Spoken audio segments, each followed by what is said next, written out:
morning. My name is Peter Kuhn. I live at 56 East Lake Drive. I want to say a couple things first. Thank you all for working so hard at this. I sat in your chairs for 30 years in organized dentistry and in the Navy. The second thing is I am not a speaker. I'm a talker and a doer, so you have to put up with me a little bit. This is a picture of what I woke up to yesterday morning from the pig. I've learned a lot in the last 72 hours about what's going on, a lot in the last 20 minutes also.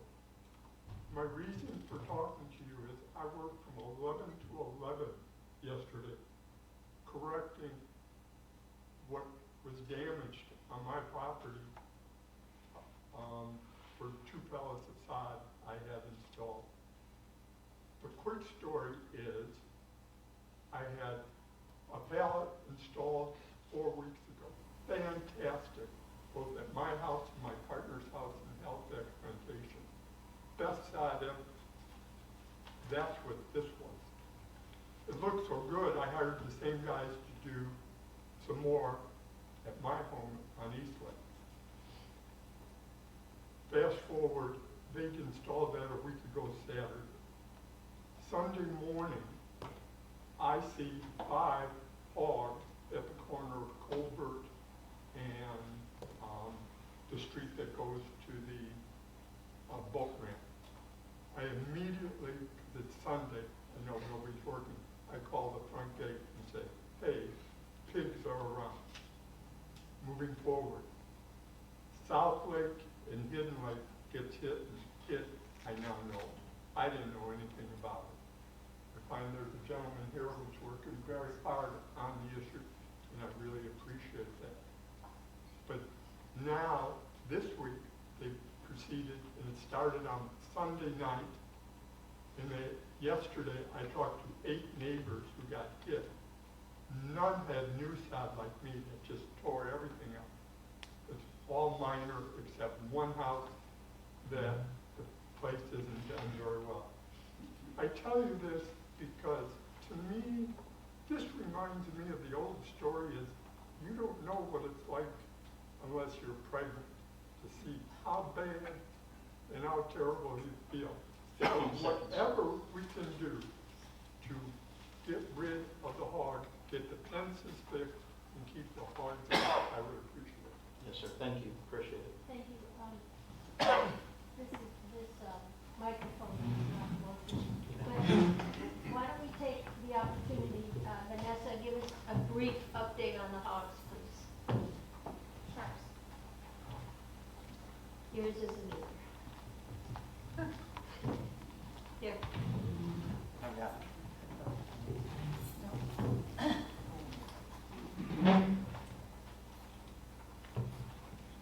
Okay. The hog trapper is working in that area. He has already gotten out 7 hogs. He's tracking another group of hogs that's in the area. They have the traps out, the cameras. They also were able to remove 6 hogs from county property directly across from Colbert from that same area. And they're also, we're lucky that our trapper also works for Flagler County and saw the county fences there, and he called me and said, you need to repair your fences. And I said, they're not our fences, they're county fences. And he said, good to know, I'll report it, we'll get it taken care of. So just important, you know, we have contracted a trapper, and as Vanessa just said, if we see something with the fences that are not our fences, we call the county. One quick follow-up, is it policy that once they're on the ground, we are going to try to get rid of them? In other words, it's one thing to have deer eating up our flowers, it's something else to have the hogs tearing up your yard.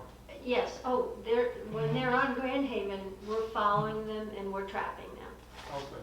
We actually even tried to get them before they get to this side of Colbert and the crossings in Wild Oaks. When there's activity on CDD property bordering the homes, we try to get them before they even get in. But of course, they're wild animals and they're unpredictable. The good news is they didn't hit last night.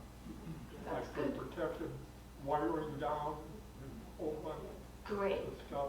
okay, perfect. Any other audience comments? Yes. Come, if you're gonna speak, you have to come forward, give your name and your address. One second. Speak to the pig issue. Okay, sure. Bob Carlson, 30 South Lake Drive. 2 years ago, we had a pig issue, and it was damaging South Lake.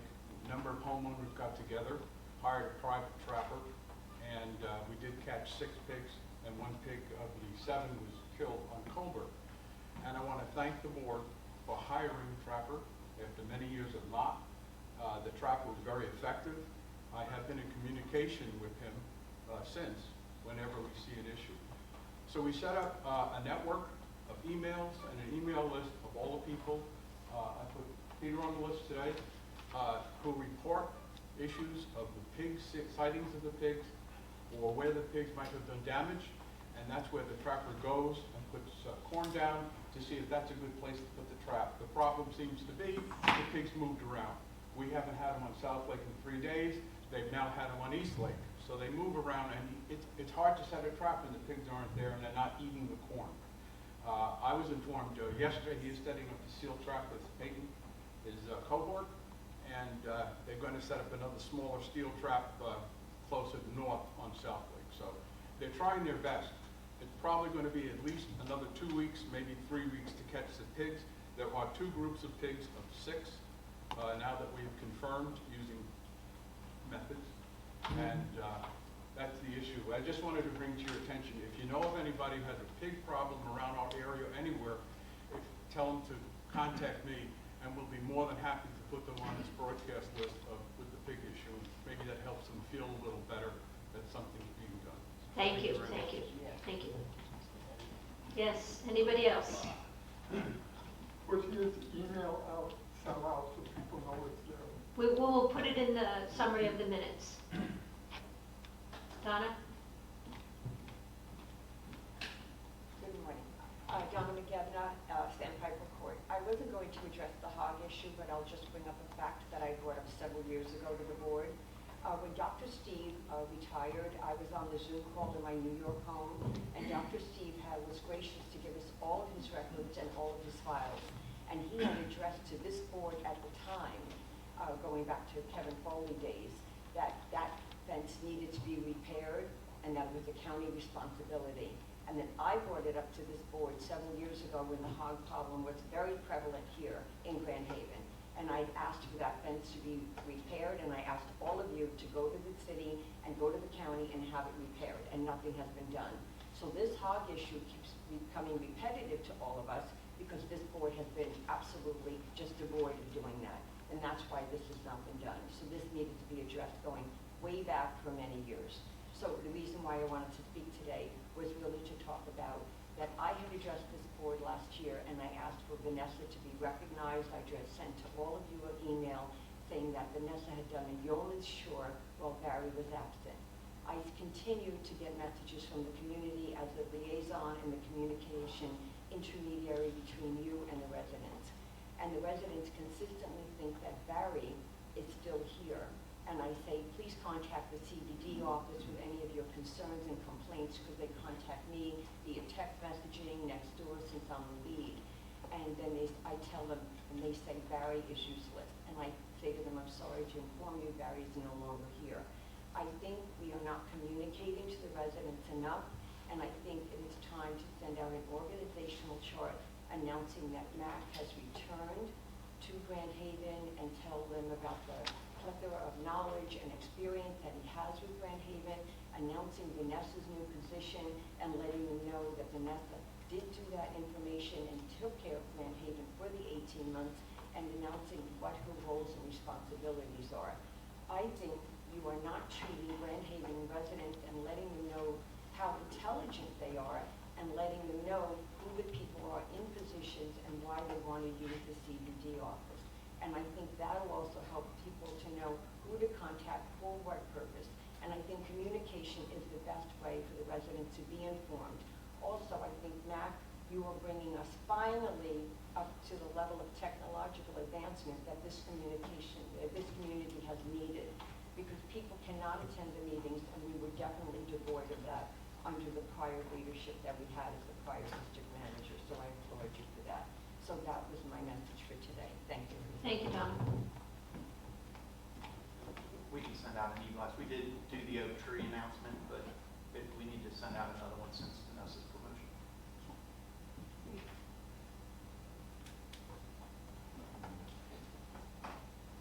Okay. Oh, I'm sorry, Veronica.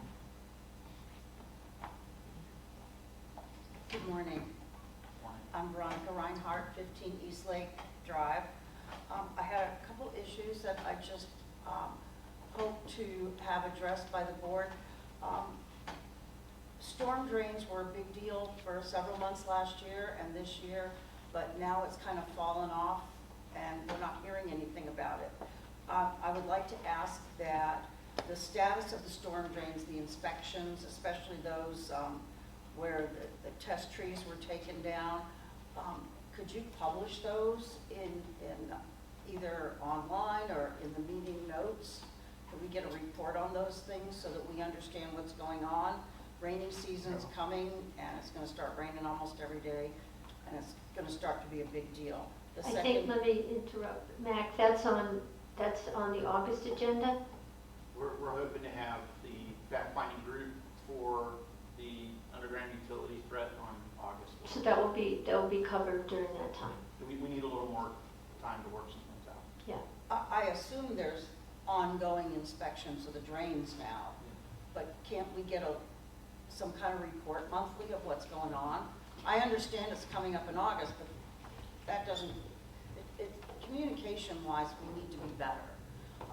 The residents are very interested in all this stuff, and the second one, in line with that, is the ponds. New legislation is all leaning toward planting of the ponds versus just chemicals. There's new laws changing about what happens with property around the ponds because of the chemicals. I don't know what's happened with the contract with the company that's doing the ponds. It would be nice if we had, again, on the monthly agenda, a report of the testing of the ponds, what's been done, what chemicals are being put into our ponds, the status of the bubblers, and maybe a group to work on planting the ponds again. I know it was done in the past. Dr. Davidson addressed that before. It's very successful. It saves a ton of money in the long run. And eventually, we're going to move away from these chemicals. And there's no reason not to get started. But everybody would like to see the status of the ponds. And I know those people that live on the ponds would love to know what chemicals are going in them. And I know by law they have to give you that list every time they do it.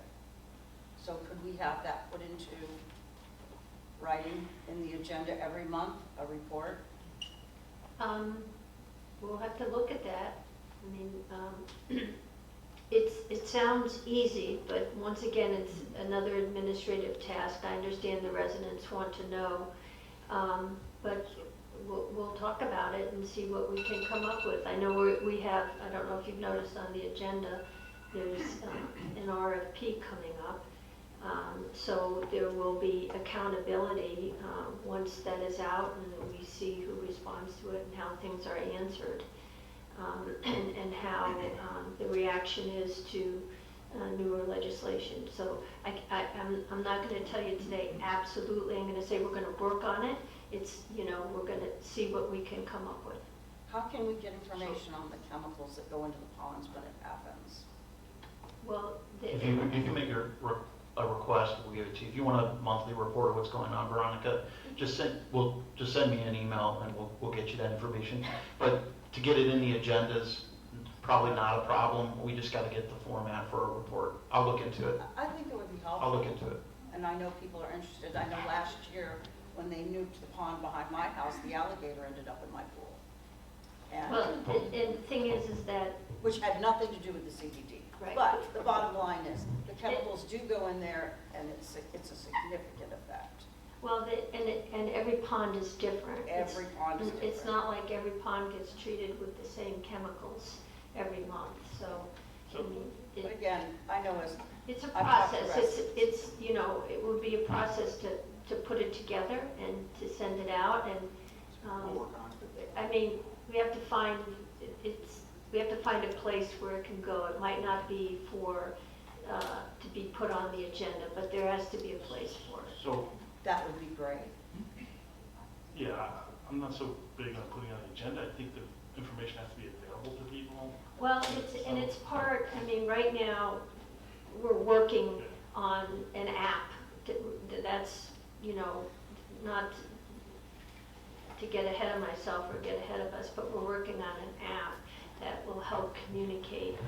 We'll do many things, but one of the things is communication. So more than likely, it's going to end up there. That would I'll be give, super. I'll give the board an update, and I'll get with Vanessa, and we'll give an update to the board and then an update to the community. All right, with this. thank you very We much. appreciate the comments. Thank you, All right, everybody. thanks. Anybody else have anything they'd like to express? Okay, all right. All right, now we're back on task, right? So we'll go ahead and conclude the audience comments for now. We've already accepted the resignation and prepared the vacant seat where Supervisor Chisholm sat in seat 4. And now we're on to the alphabetized names of the individuals that did respond. It was a good turnout. I mean, we had Great 7 turnout. individuals. And I know several of you have talked to them and they're here. So I just will defer to the board. Do you need an additional 2 or 3 minutes from each of them to speak? Yes, what I'd like to do is and we can follow the alphabetical order, I'd like each one of you to come up, tell us your name, how many years you've lived here, and, you know, we've read your resumes, we've read your answer to your questions that we put out. So briefly tell us, let's say about 2 minutes, how you're going to be effective on this board. And then I think we will open it up to the board to ask that individual questions. This is a huge steps. We want to hear you. The other thing I want you to say when you get up, which seat you would like to be appointed to, because one seat, which is seat number 5, is for about 5 months, and the other seat number 4, which was John Chisholm's, will be about 2.5 months. So I want you to tell me which seat you're interested in. Excuse me? 2.5 years, yes, excuse me, yes. So big difference in time commitment. So if that's okay with everybody, let's start with Anthony Zera. And if I mispronounce your name, I apologize.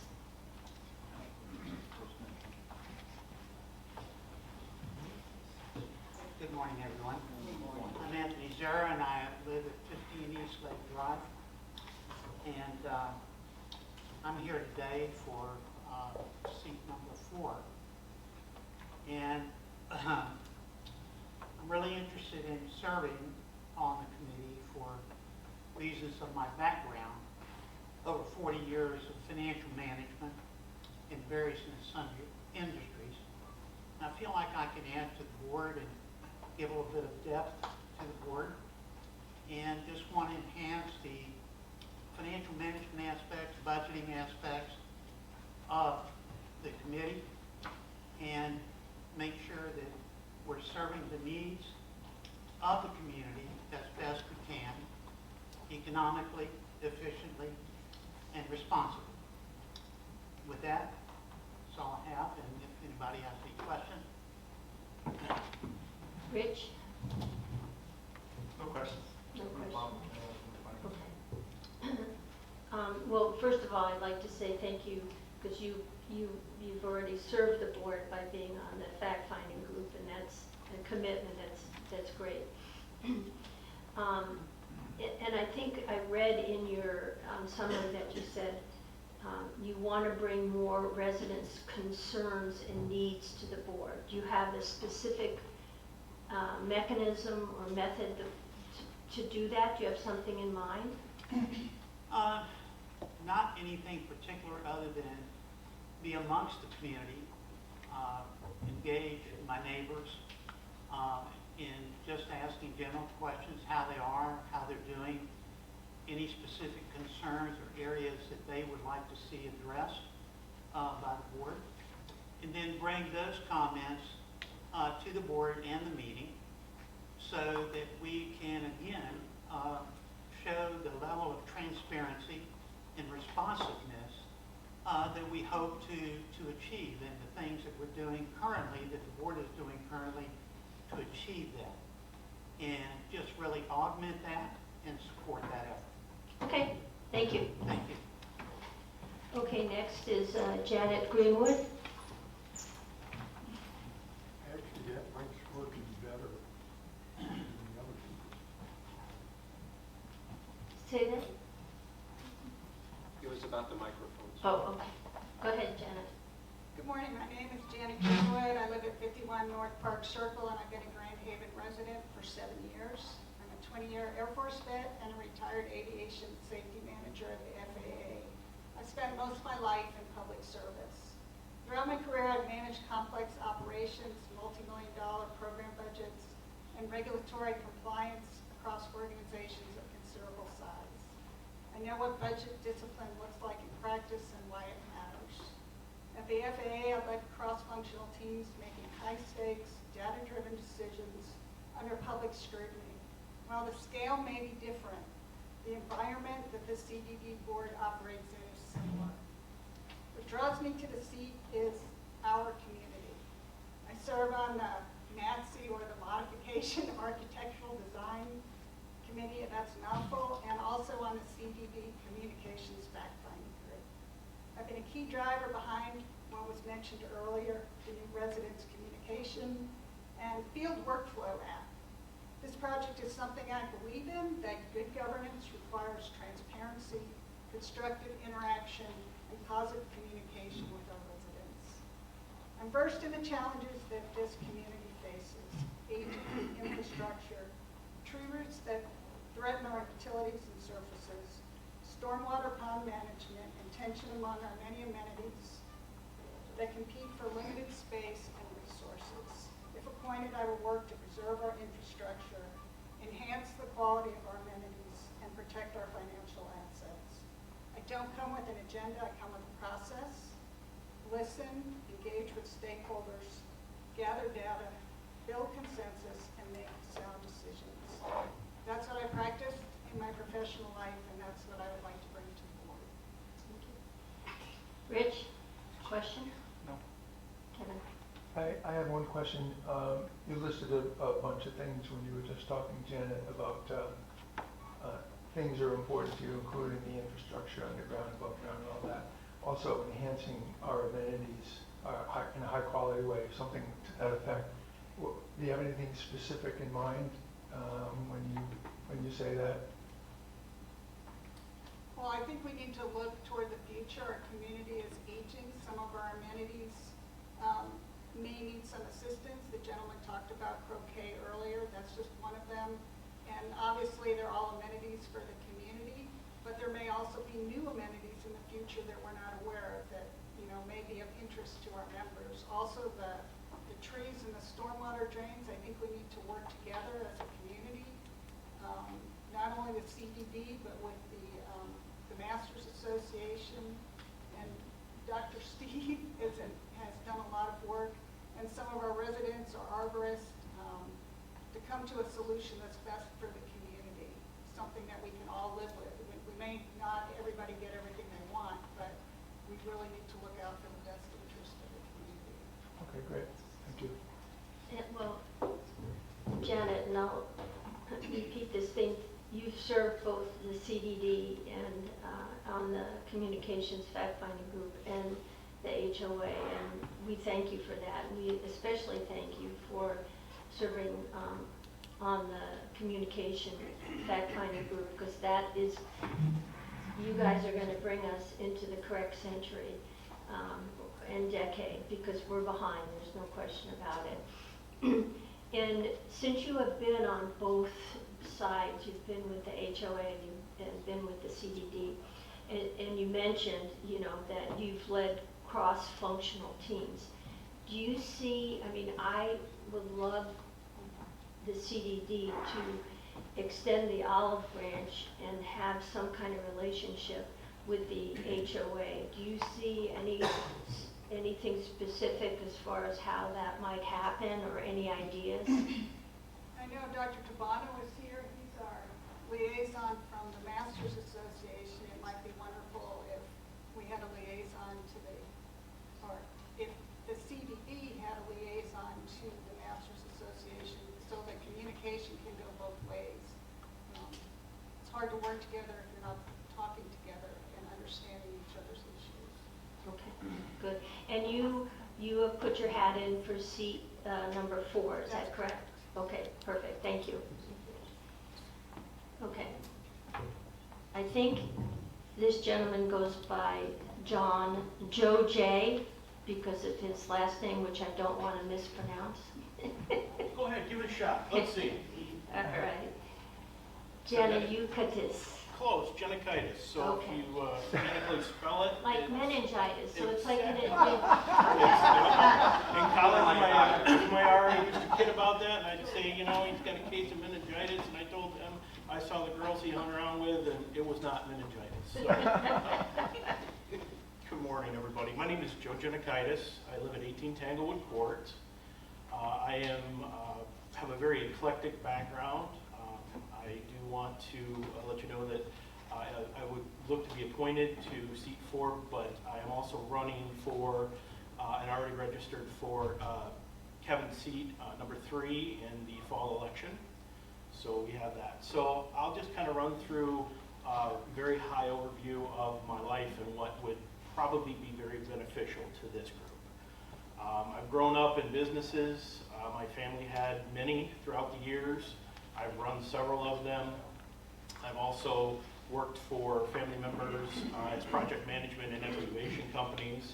I've also had sales background for a couple of the largest companies in the world, Medtronic being one of them, and Belfor being another one. So I'm very familiar with construction and the infrastructure problems that we're going to have here.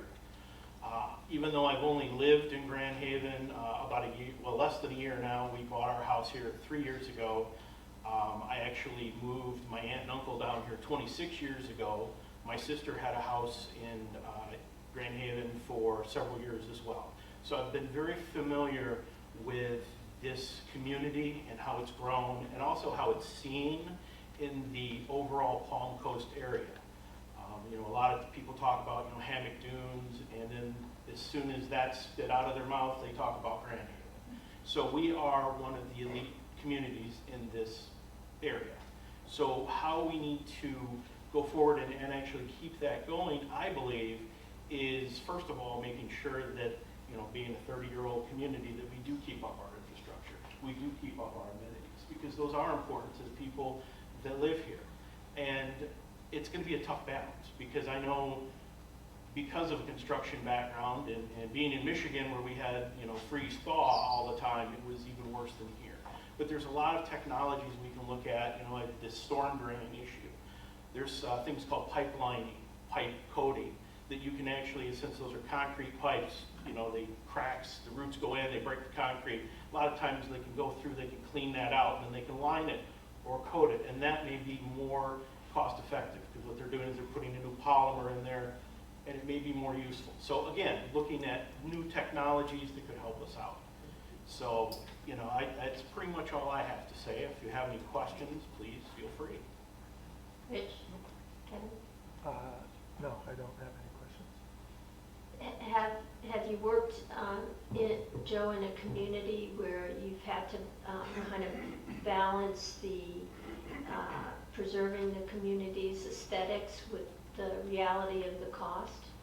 Actually, I was on a board in a town when we had one of our companies. It was the Downtown Development Authority. So we actually went to some federal grants. We built some parks. So we had to, obviously with taxpayer money, we had to be very careful with how we spent it. And that was one of the things that we definitely had to balance. We had to take what we could from taxpayer money, which we did get a stipend from every year, and we had to make sure that those things were covered. We owned a lot of the district property, so we had to make sure we paid our maintenance, we paid snow removal, which was always a mess in Michigan.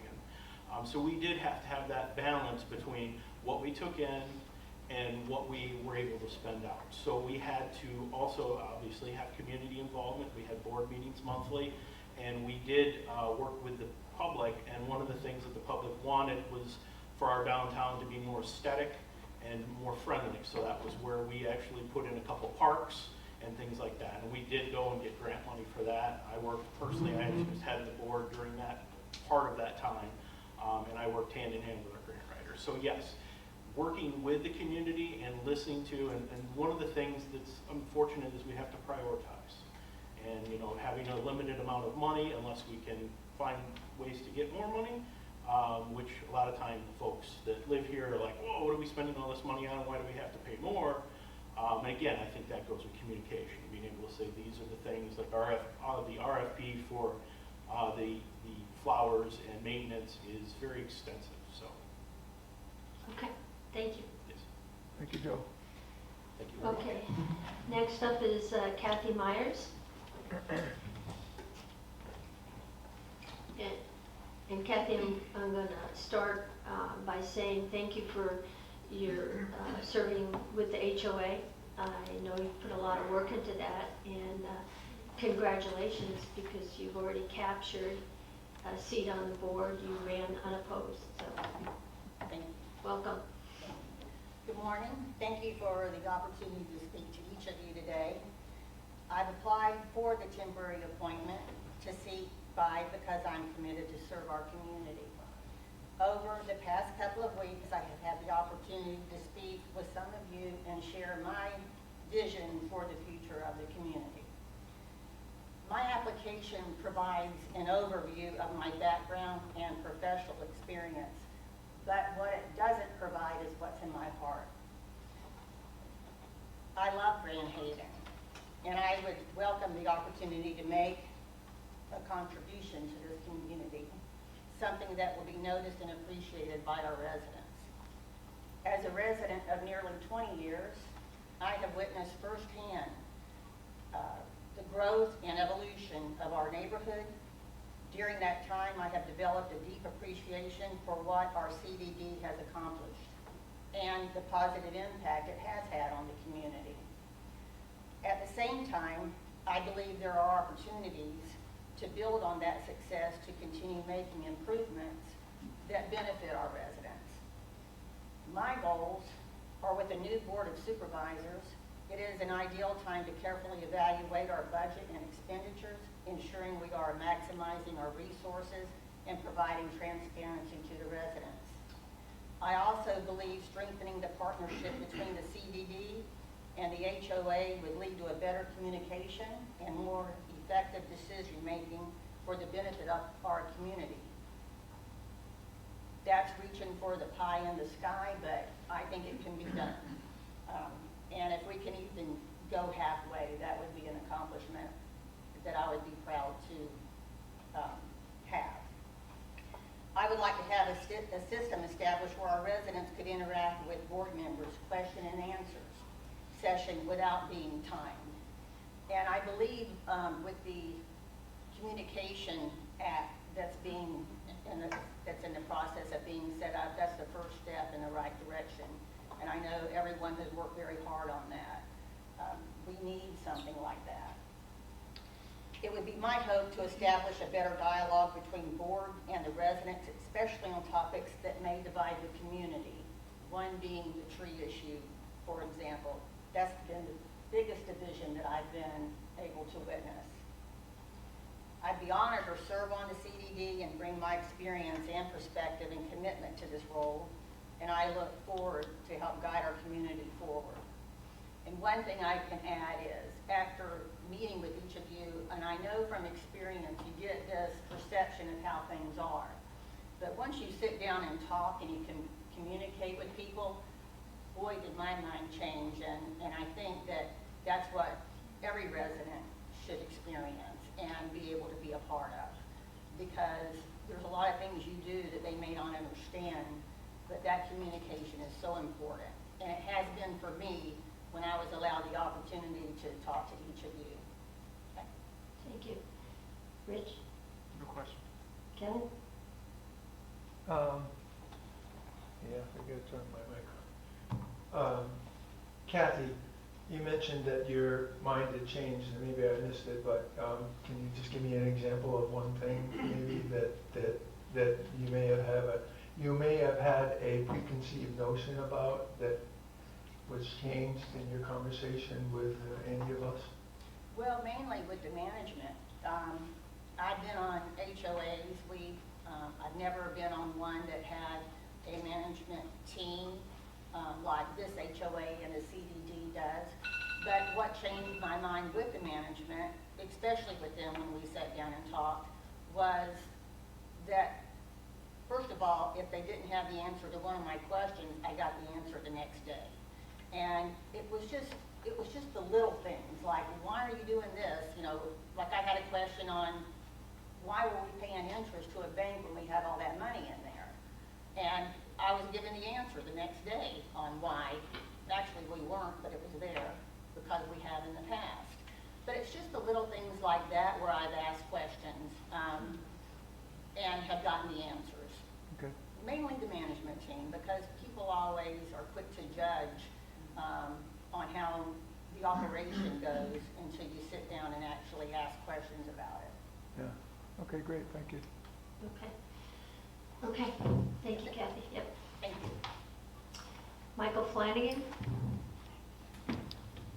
Okay, guess not here. Okay. Ray Croft?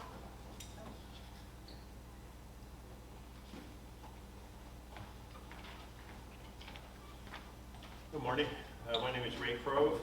I live at 45 North Park Circle, and I've been a resident for just over 5 years now. And to be honest, my wife said I got to get out and get active again. So I thought, let me go down here for seat number 5. Okay. In reality, though, when I moved here, it's a great community. I wanted to see it kept that way. I was an elected committee man in New Jersey, in a town that runs a budget of about $5 million, 23 square miles of road infrastructure to maintain, with the whole, public works department, police department, community center with fitness and pool, etc. So that's just like a perfect blend-in because it's basically the same thing. We're liaisons to different departments, but we oversee and set the tone and policy. So I had done that for 9 years, and as far as my ability to communicate, compromise, and work with others, that's why I was elected as deputy mayor amongst the group for about 4 or 5 years. My job before that, I was a school business administrator. So as that, I'm responsible for everything in the school district, which ran about a $60 million budget, 500 employees, and I was responsible for everything except the education. So that meant being involved with all the accounting, all the payroll, all the insurance, the bid specifications, the purchasing, transportation, facilities, food service. So I just felt that when I moved here, I started reading all the minutes and what was going on in the community, and I thought that I could actually lend a hand with my background and help keep this community to live in the way it is now and get better and actually help to control costs a little bit. So it's kind of unique that I went through all those specifications that are on today's agenda using my background. So I do have questions about those because if you're going to save any money, it's in what those specs say because that's driving the costs of the bidders. Rich? No questions. Kevin? Yeah, remind me, after reading 7 of these things, I forgot some stuff. If you were on the board, what would be the first couple of things on your agenda to address if you were here? Well, I think first thing would be a learning curve. I need to know who all the players are, how things operate, what the policies and procedures are that are currently in place, and then build upon those to see how they can be better. where we can control costs somewhat, and to address all the issues that residents have brought before the board in a timely manner. So I don't have any specific project. I'm probably one of the few, based on what I heard. I don't know as much as everybody else does, but I think I could really lend a hand. And as you can see from my resume, I've been active a lot in all the communities I've been involved with, including I was a member of, I didn't even mention, I was a member of the school boards for like 12 years in New Jersey. That's volunteer, right? Not like here in Florida, I found out. Again, as a board member, you're involved in overseeing, setting policy, and kind of providing the guidance for the managers team to implement. Okay. Okay, so I just want to make sure I heard correct, Ray. So you don't have, as Kevin said, there's not like you've got 3 specific things you would prioritize at this moment that you think the board needs to do. You need to get in and get your feet a little bit more wet to understand what's going on. Is that kind I of a think so. summary of what you've said? Overall, if I talk to some of the neighbors and so on, I think one of the things you hear right off the bat is that, over the last 4 or 5 years, our budget increases have been almost double what inflation has been. So I think that might be one area to start with in type of controlling the cost while maintaining the amenities. It's not easier said than done, I know. And as you saw in my resume, my last 5 years as school business administrator in my district, the tax levy, the 5-year average tax levy increase was only 0.3%, because we kept finding ways to save money and deliver the same services. Good, okay, thank you. Thank you. Okay, and finally, Richard for Nicola. Richard? Not here? Okay. Okay. Well, first I'd like to say we're really lucky to have all of you applied. You all have diverse but very rich professional backgrounds. And I think any one of you would do a wonderful job. 2 of you are going to be chosen, and don't be hurt if you're not, because there's still lots of things to be done in Grand Haven. As you know, we have fact-finding groups that have been incredibly important in investigating different topics. And also there's the HOA, their elections are also coming up. And they need people all the time on different committees. So without further ado, how do you want to manage the voting, Matt? I don't usually, this is not political at all, but let's just state the obvious. Ms. Myers is qualified, unopposed, and will be on the seat for seat 5. So maybe it just seems appropriate, unless you guys are going to object with that recommendation, that you tackle seat 5 first. Okay. So the process is, feel free to jump in if you want to, but the process is you make it a nomination. Nominations are not a first and a second. Someone's going to nominate Ms. Myers for that vacant seat. If there's no other nominations, then what we'll do is move into a motion to appoint somebody into that seat. So that, again, no second is needed for a nomination.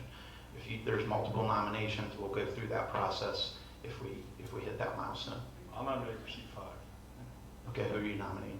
Kathy Myers. Kathy Myers. Is there any other nominations? Okay. Let me write that down real quick. Thanks.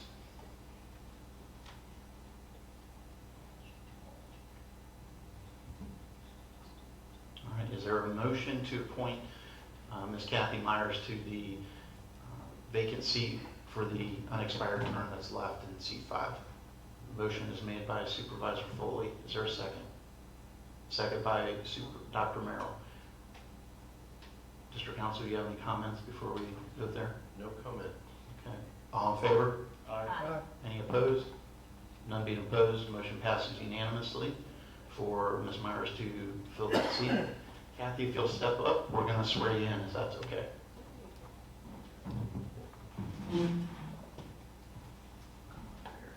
Congratulations. Congratulations. Thank you. You guys can applaud after we swear her in.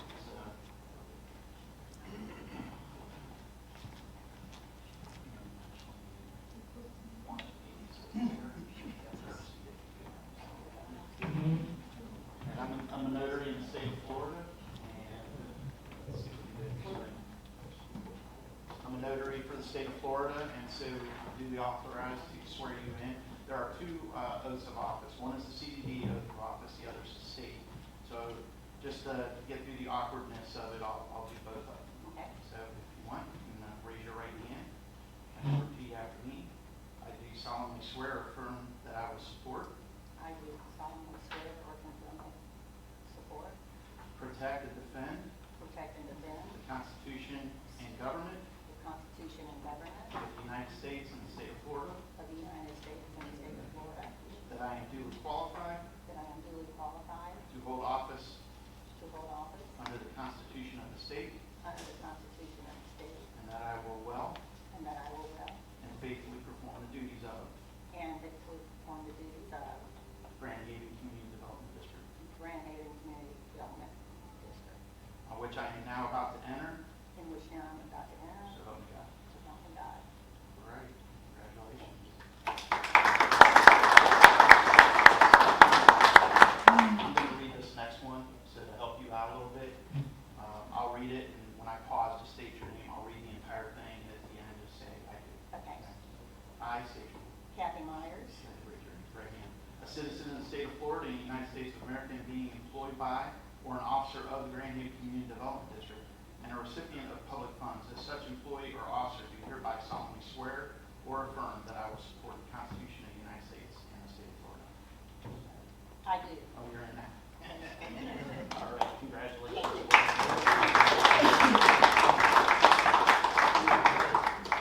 Why do you take so long?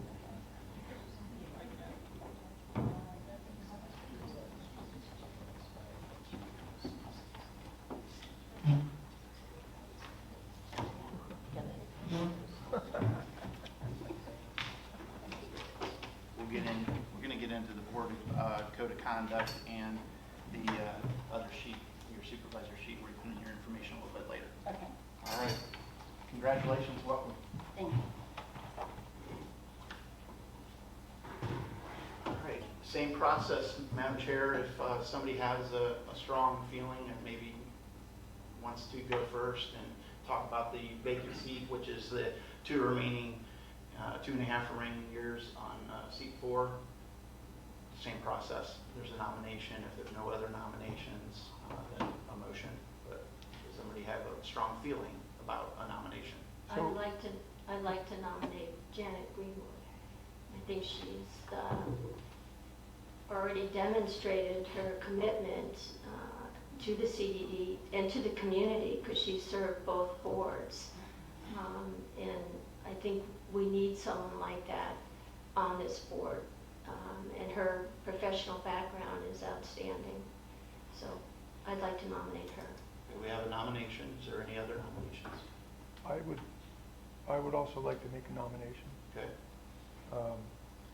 I would like to nominate Joe Janikaitis to the running for seat number 4. Is it 4? Now, Joe is new to the community, newish, but he has a lot of experience here. And in talking with him, I became quite comfortable that he would be a great representative of the community on the board. I'm sorry, probably nobody heard me. I think his background, I think his understanding of what the role of a board member should be is important. And I think he clearly understands that, a supervisor flies at a fairly high altitude and not at management's altitude.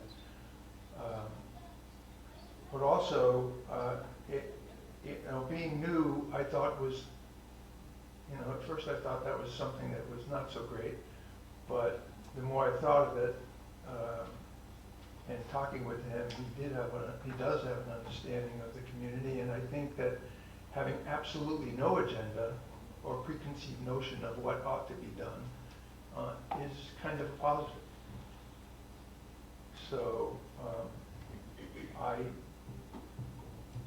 it was a difficult decision in my mind to do this, because I think Janet, I agree with you, everything you said.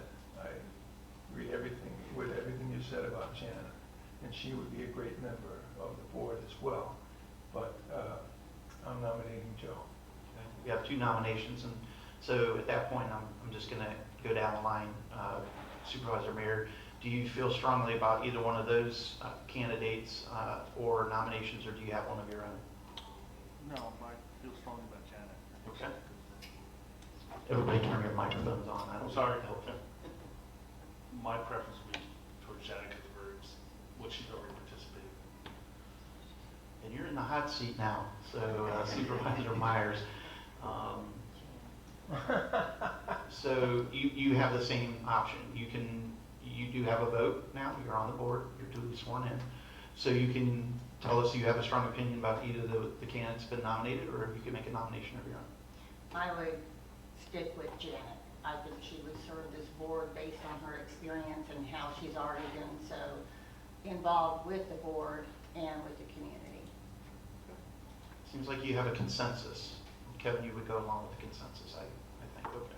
So if there's no other nominations, then a motion to appoint Janet Greenwood to the unexpired term of seat 4.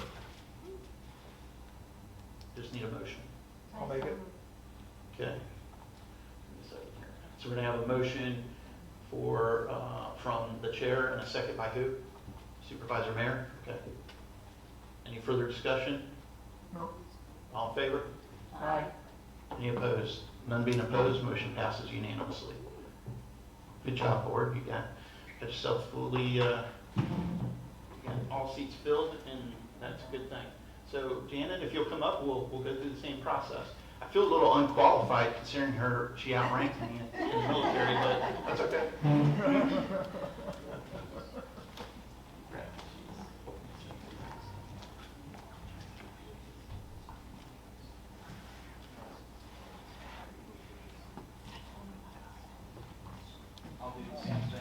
I'll do the same thing for you, and I'll pause periodically, let you do the state oath of office, and then I'll read the next one.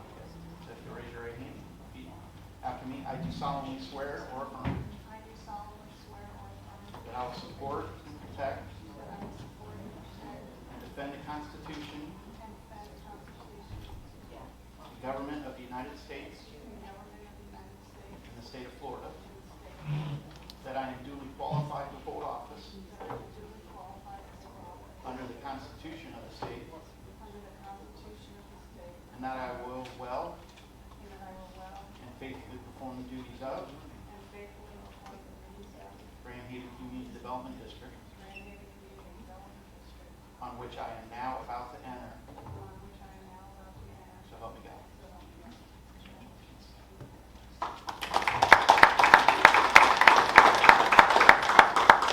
Last one, if you raise your hand, and I'll pause, you state your name, and then I'll read it, and then at the end, you say I will. I state your name. Janet Greenwood, A citizen of the state of Florida and the United States of America, and being employed by or an officer of the Grand Haven Community Development District, and a recipient of public funds, as such employee or officer, do hereby solemnly swear or affirm that I will support the Constitution of the United States and of the state of Florida. All right, welcome aboard.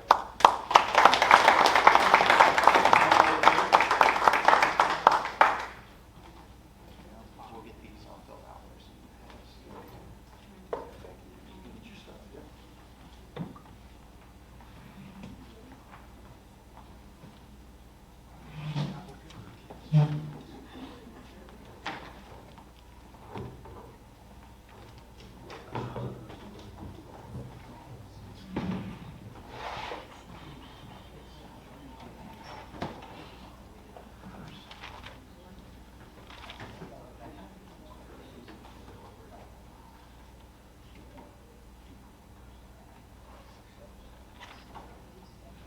Great, we've got all seats filled. We're going to go through a few items, housekeeping items, some parliamentary things related to the new supervisors. We've done the oath of office, and there's an information form. It's probably the last page in front of you, which I gave you. We'll work together to get that information filled out so that we have it. You're going to want to get a new email. So we'll work with Vanessa, do you help, you and Brooke help get the email set up through? So we'll work with Vanessa to get you new emails with the GHCDD emails. Matt, Yep. can you please send everybody, including myself again, the dates? All the dates for all the meetings and the workshops, so everybody can put those on their calendar. Yes. Thank you.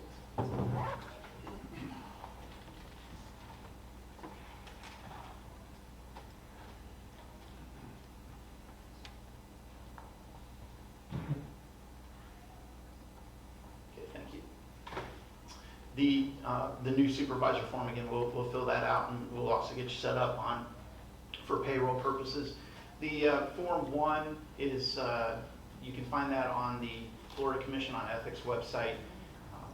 District Council may go over some of this a little more in depth during his portion of it, but that's your financial obligation to fill that out and have that submitted. You do that online.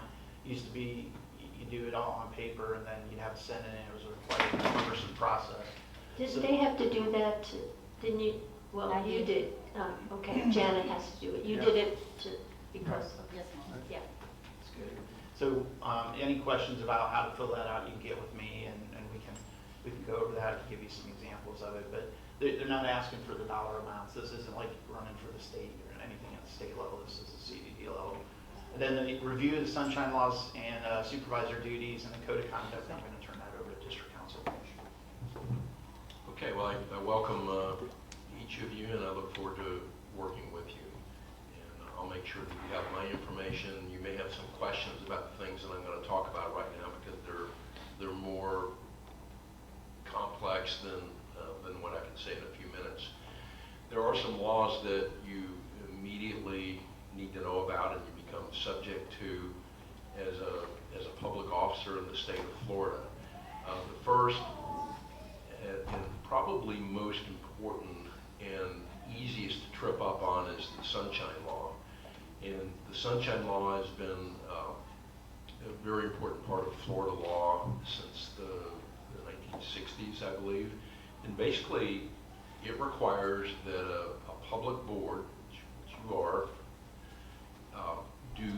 conduct all of its business in a public meeting, such as what we're in right now.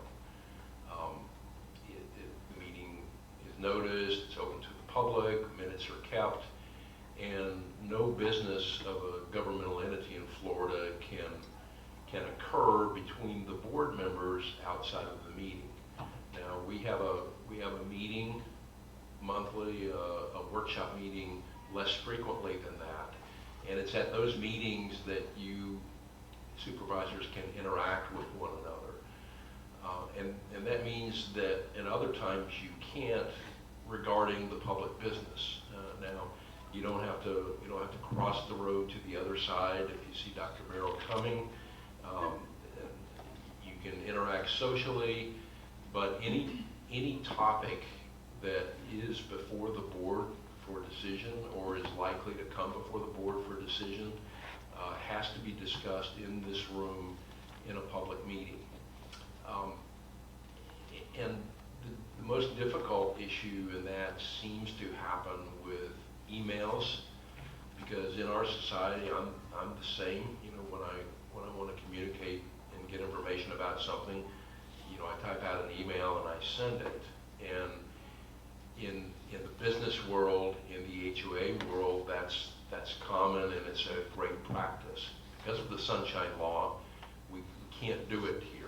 And so when management sends you out emails, there'll be a note on it that says, please do not reply to all, because that's an easy way to get tripped up and get yourself into a conversation that you're not supposed to be in.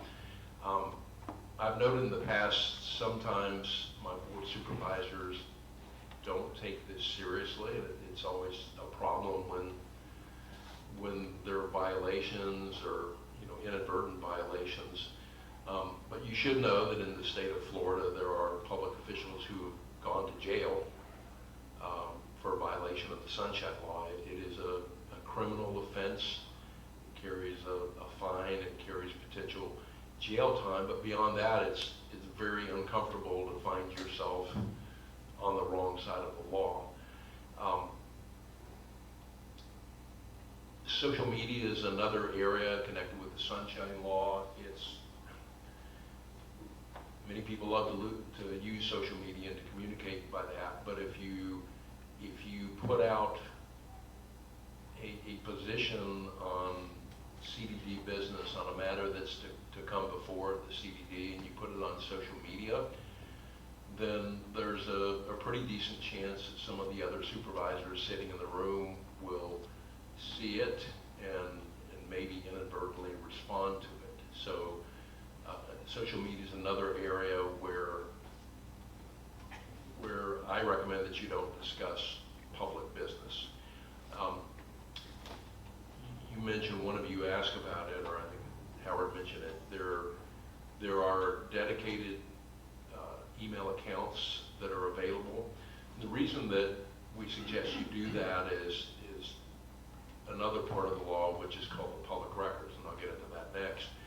But every record you make, a memorandum, the notes that you scratch on your agenda, by Florida law immediately become public records, and that's part of the transparency, that everything that happens is a public record, and anybody, without giving a reason, anybody can request it and have a copy and examine it. So, for instance, one of the audience members asked earlier about the ponds and reports of the treatment of the ponds. Well, those are all public records, and anyone who wants that information can ask and will receive a copy of that. There are very narrow exemptions. There's some things that are confidential, but it's not very much. The idea is that the business that we do here is open and it's transparent. So I would urge you to get a dedicated email account and use it for CDD business, because I have seen instances where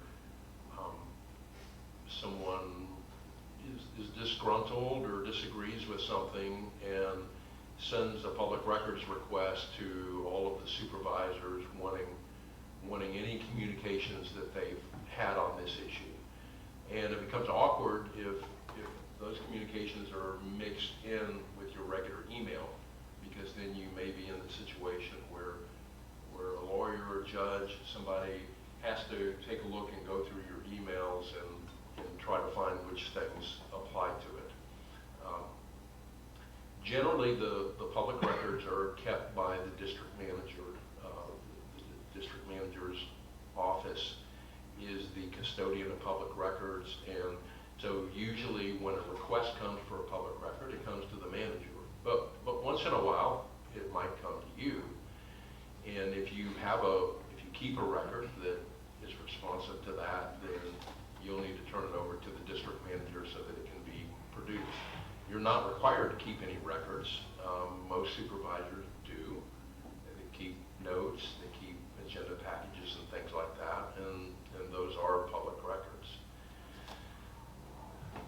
We talked briefly about the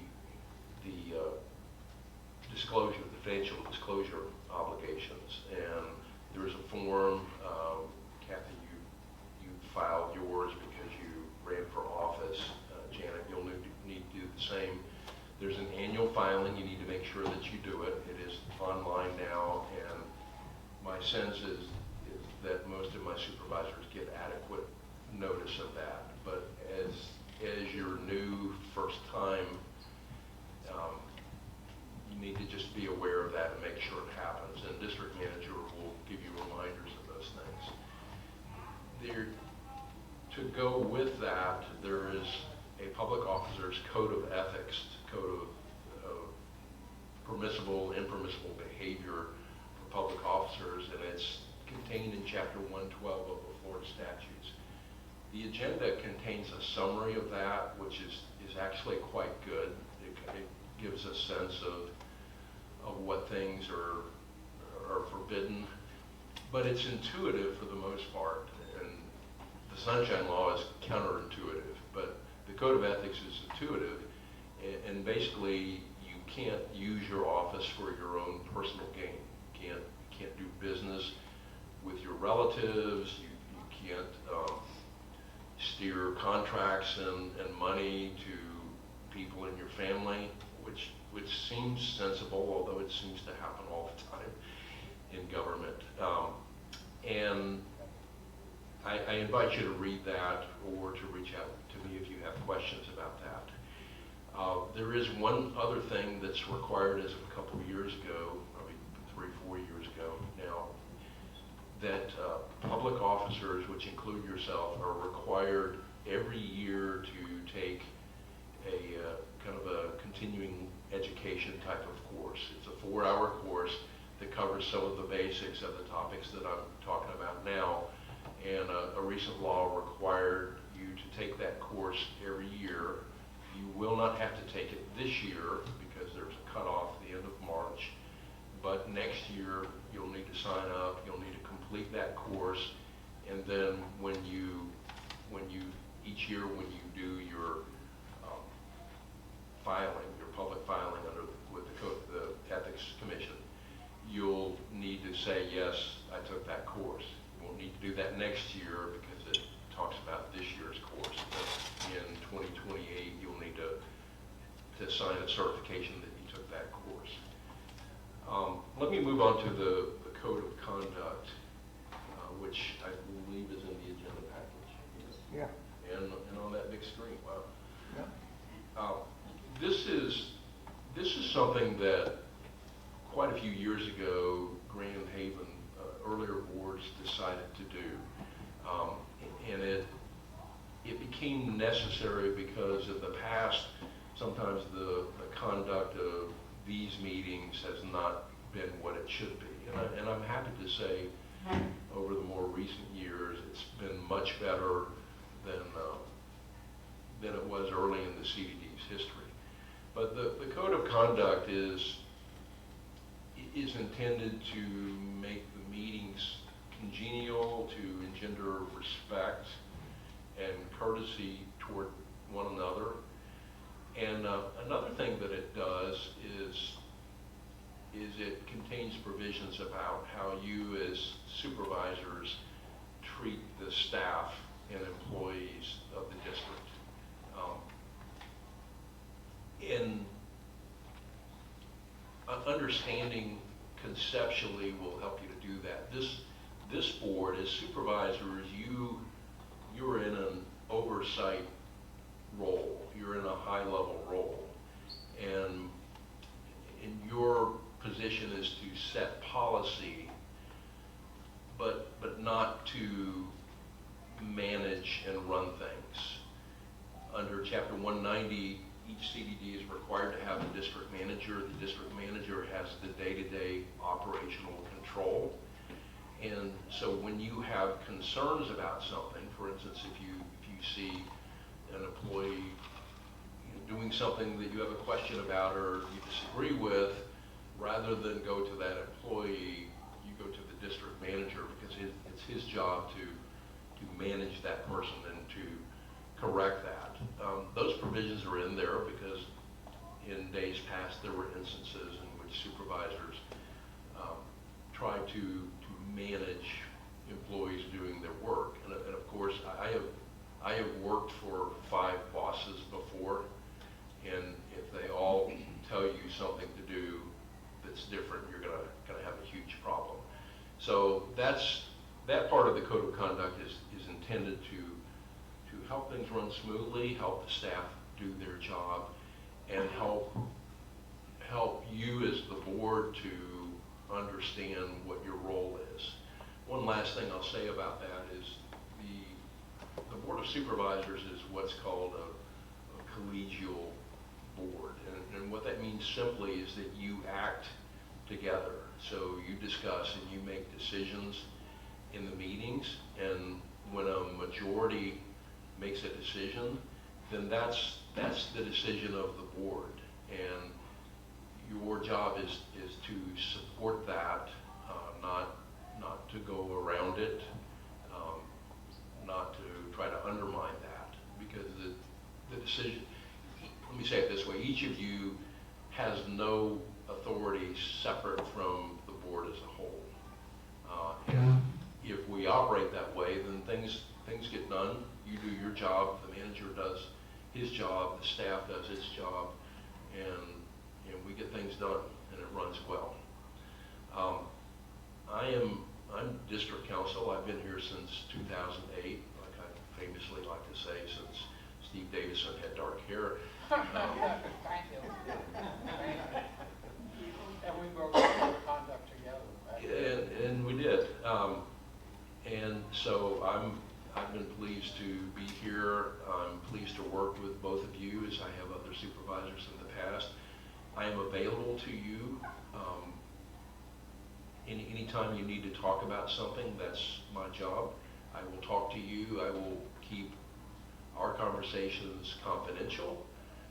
And if you have questions about these things, then you will, because it's new to you. I invite you to reach out to me. Let me help you. Let me help you make good decisions where some of these laws are involved. And I welcome you aboard.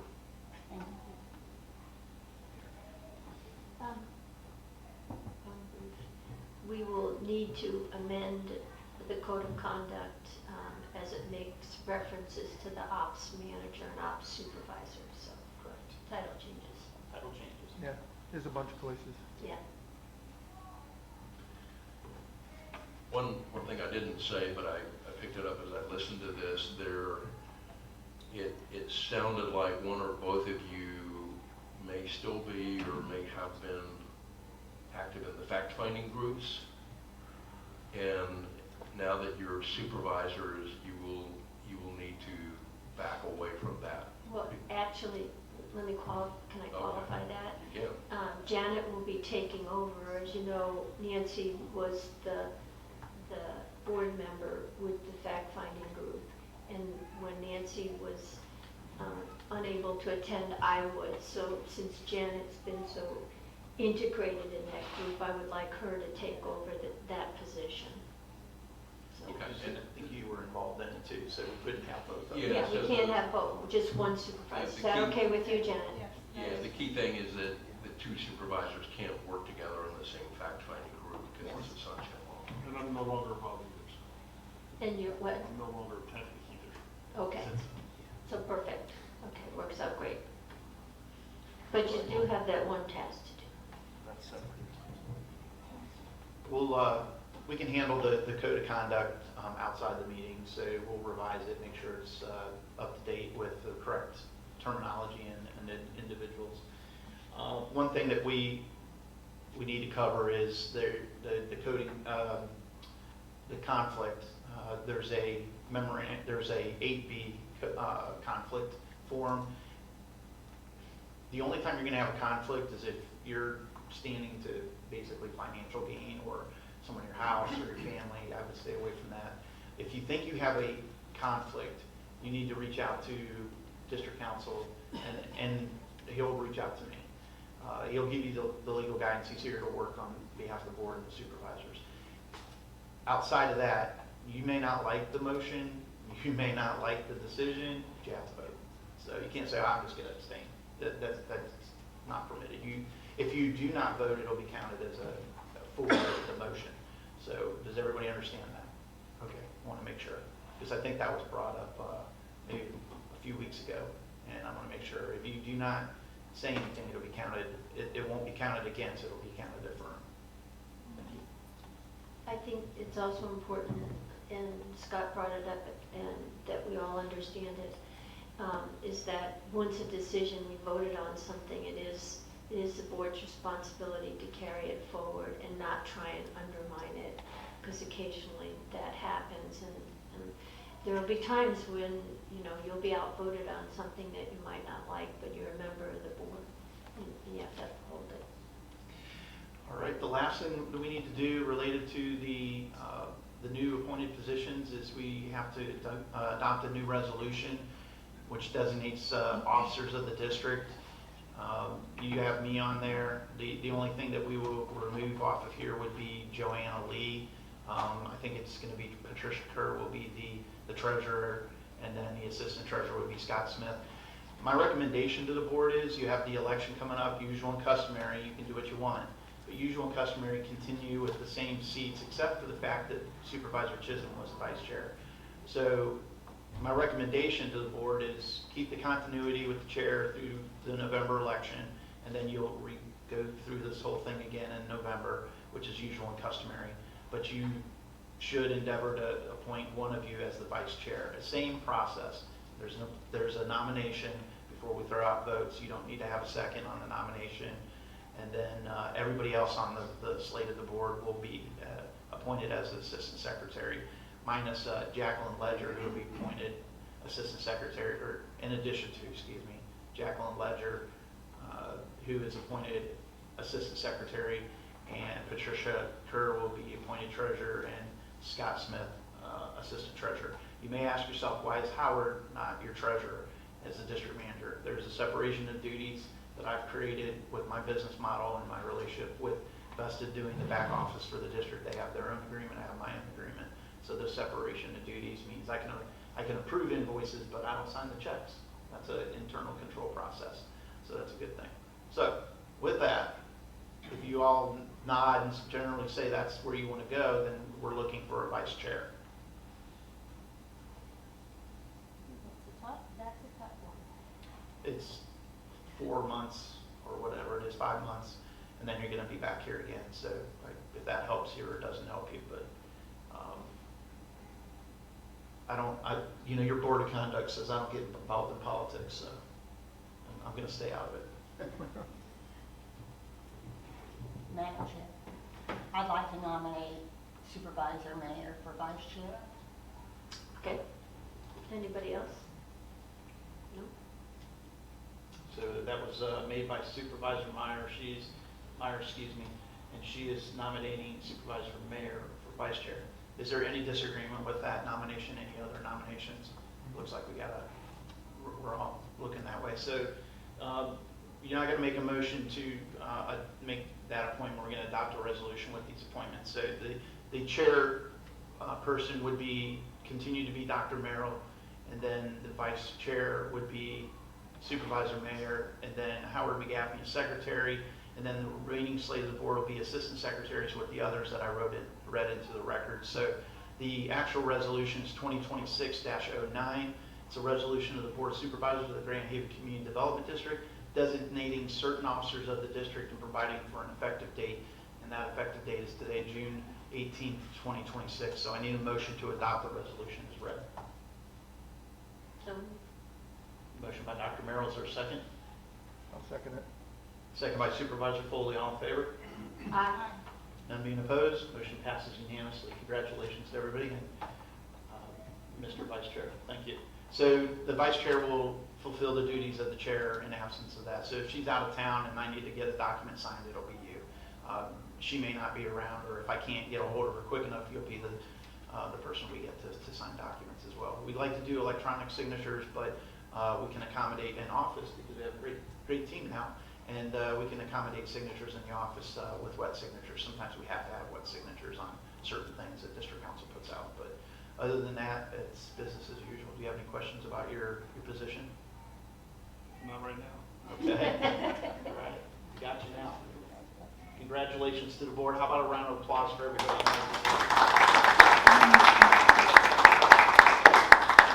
All right. Would you like to take a short recess and then we can get back at this? Okay.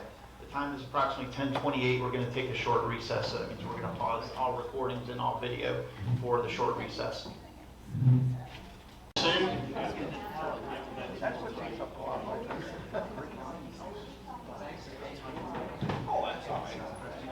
Oh, Kevin, this is yours? It gets colder.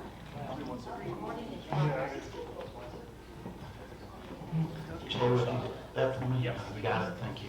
Reminder. We got everybody? Okay. Time is approximately 10:43 a.m. We're going to reconvene the meeting. Moving into the staff reports, and I can give a small update from talking to the engineer, but I believe Wednesday we have a walkthrough, is that correct? So we have a walkthrough on the asphalt with the punch list items. They're coming back, they're well aware of the pavers. And just for the record, because I know it's been talked about, Dr. Merrill and others. So it is a construction project. Yes, it was dirty and it was nasty, and we had a lot of dirt flying, and they were trying to keep it wet, and they had some issues with trying to keep it wet so that we could limit that. But for the most part, it was pretty successful.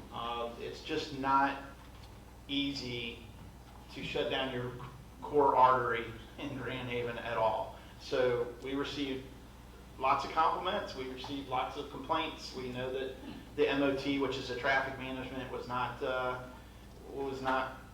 what we would have desired, but we managed it the best we could. I mean, I was even out there with a straw hat trying to help, and Brian and others were out there. But the team, the ops team managed it well. So they're going to come down on Wednesday. They're going to relook at the pavers we said that need to be pressure washed. Those need to be pressure washed.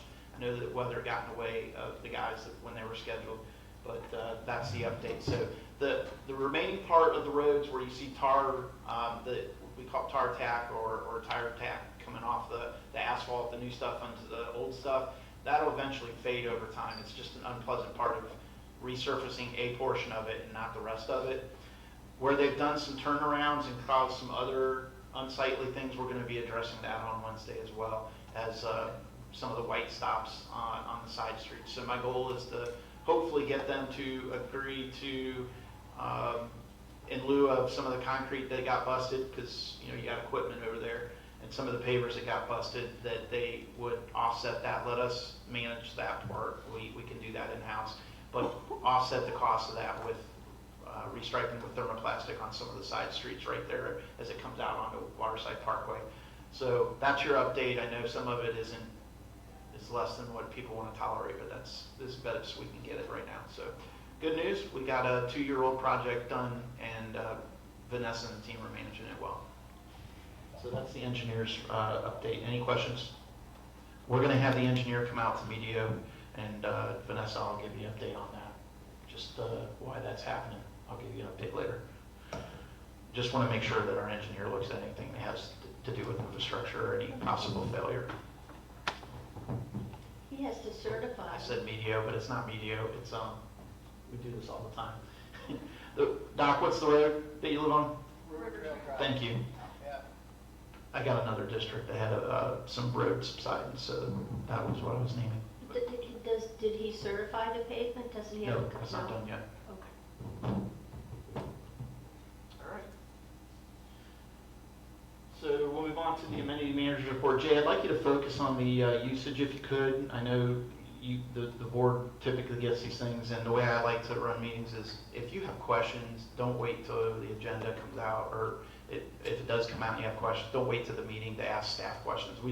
Sometimes we need to research. We'd love to set up individual discussions with you. You can come over to the office and meet with Vanessa and I if you need to, but let's get you well informed so we can have expedient meetings and get you guys to do what you need. But Jay, I know you wanted to go over the usage, but let me pull that up. Yeah, while you're pulling that up, Matt, just congratulations to Kathy and Janet. And John mentioned, sorry, John had to leave for an appointment. His apologies, but I'll try to channel my best John Lukansky in his absence. Once we get your emails, ladies will send you the typical content that John produces, a weekly amenity report. He's certainly available to get one off with you like Matt suggested, and obviously your residents and you've experienced the amenities, but if there's anything you want to drill down on further, we'd be happy to help with that. So what you have here is your first full month of usage data, and we emailed this to each of you as well. You have 2 summary tabs at the front, and then you have all of the daily data that drives those. So if anybody wants to go one-off with pivot tables or AI or whatever and do your own analysis, you'll have that opportunity to do so. There wasn't anything that we saw in this from our perspective that was terribly surprising. You can see your heaviest utilized amenity is the Grand Haven Room, monthly total of a little over 2,000. The one piece of information that isn't on here to put things in perspective would be the cafe, and it does about 6,000. So another way to look at it is the cafe is about 3 times more utilized than the next closest amenity, which would be the Grand Haven Room. We try to compute the data a couple different ways that we thought would be helpful for you all. Obviously, there's definitely seasonality to Grand Haven, and as we continue to do this for a full year, you'll see that as well. For one seasonal aspect of this, you'll see the spa, is relatively less utilized. I suspect in the winter months, that'll pick up, with the seasonality. But it's interesting data that you all can feel free to kind of pour over on your own, and then we can kind of compare it month over month. If there's anything, as you guys have a chance to digest this, and I certainly would expect a quick look at it, and you have feedback, or you want to see something a little differently, we're certainly entertaining. It might be hard to meet each one of your individual preferences, and that's why we provide the raw data as well, so you could kind of pour over that as you saw fit. But I think this will be helpful, for the intended purpose, which is to help you assess, where you want to make your investments, and probably putting your biggest dollar investments towards the amenities that are most highly utilized. Now, just to also qualify this data a little bit, so John's team is once an hour going around and doing a head count. So pros and cons, that takes them away from the podium, obviously. I personally like that kind of gets them around touching each of the amenities on a regular basis. But, there's a chance somebody comes and spends 20 minutes in an amenity, and if they're between those checks, we won't capture them. Somebody else spends 5 minutes, but happens to, overlap with the check, they might be counted more frequently. So just a little caveat there.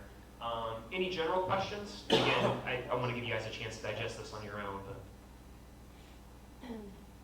I think this is a remarkable improvement over anything that we've been able to provide, simply because I know there's a couple individuals that really love data.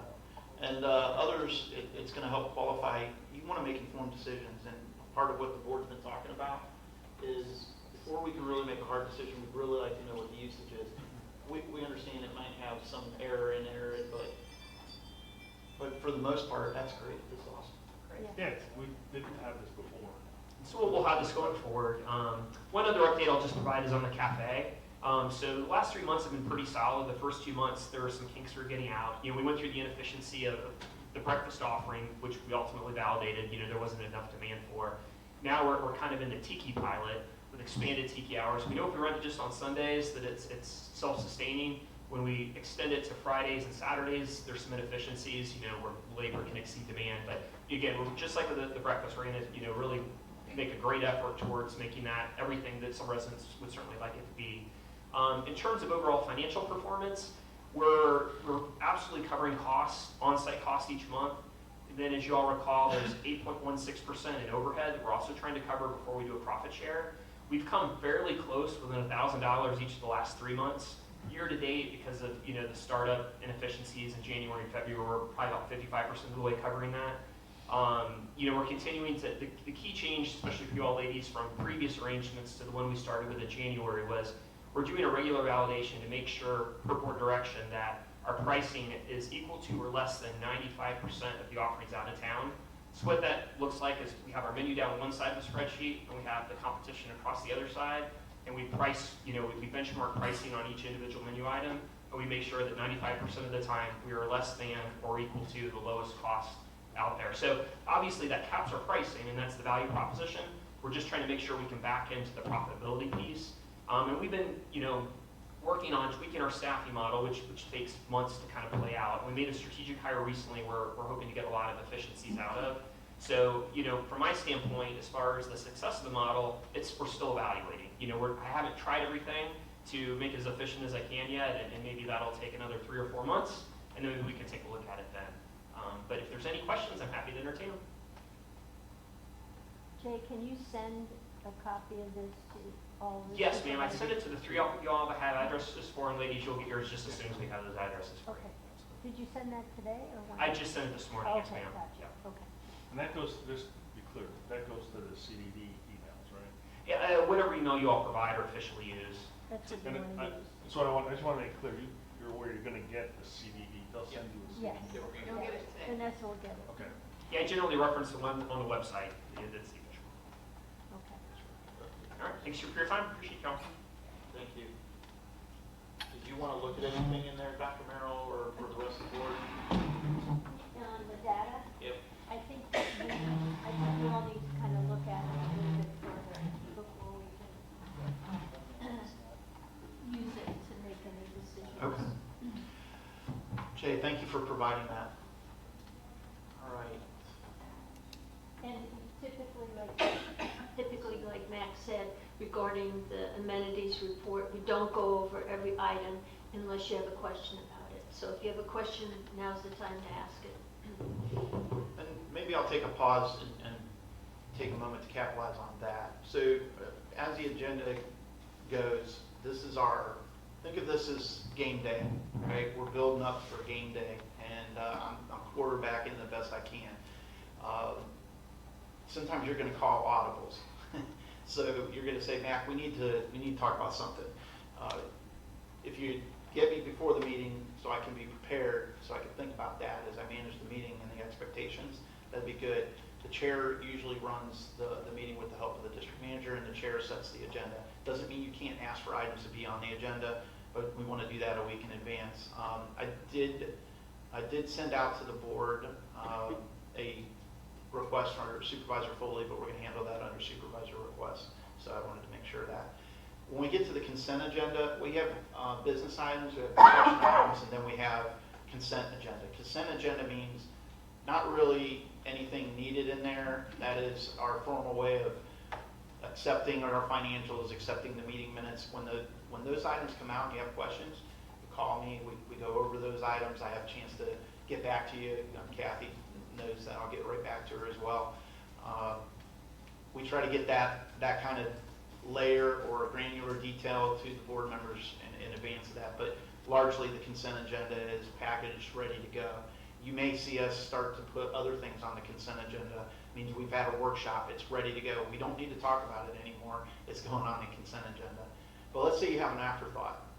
Gee, I don't know that I really want to put that agreement on there. Mac, can we pull that out? Yeah, absolutely. We have the ability to do that. We can pull it out and discuss it. So before we make a motion to approve the consent agenda, we'll have somebody make a motion to pull that off the talk. That's parliamentary, how I would handle that. Any questions? Comments? Okay. Moving on to other staff reports. We'll go on to the Director of Operations. And this is, yep, go Howard, I have one question that kind of related to this, and that is, I can't recall whether we had given direction to management about parking across the street. There was one event where we put the cones up, and it kept people away. I guess they parked in different places, but after that, there are no cones up anymore. So what direction I can't remember what direction we provided. Yeah, I think we suggested that we need to look at a more permanent solution. In other words, we might need to we have to look into the legality of us perhaps painting that a yellow stripe on the sidewalk, which makes it non-parking, because you're right, the cone situation has been sporadic, and people park there even when the parking lot is not full. And it's a squeeze. If we had to get an emergency vehicle through there, there'd be a problem. So we need. I'll let you go. No, I mean. So you did give us direction. We had a packed agenda, as you can see. We knew we were going to probably be pushing our 3 or 4 hours here today. So District Council and I need to work on with staff, Vanessa and John, on what the recommendation is for the parking policy.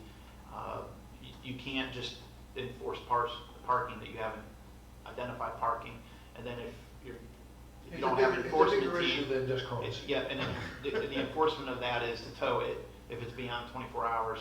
So there's strict state laws that we got to abide by, and then these are what it is what's going on is we have a lot of things going on at the same time at this amenity center, and occasionally there's a competition for parking, and the overflow goes to that spot. So the short answer is John needs to, and he has been trying to manage that to keep them from doing it, but they're going to continue to do it until we actually mark it as a place to not park. Are we going to be towing anybody? The answer is probably no, because we have to meet those requirements that Scott will go into later when we have this item ready.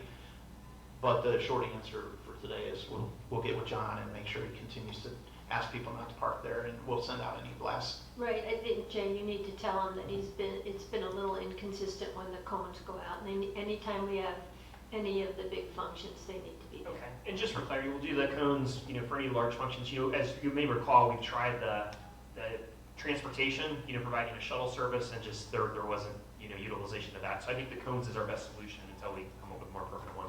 Yeah, I think you gotta talk about that and figure out what the right way to go is, because, when there may be one or two places here that aren't occupied, and there's 16 cars across the street when Bocce and Name That Tune or something is going on.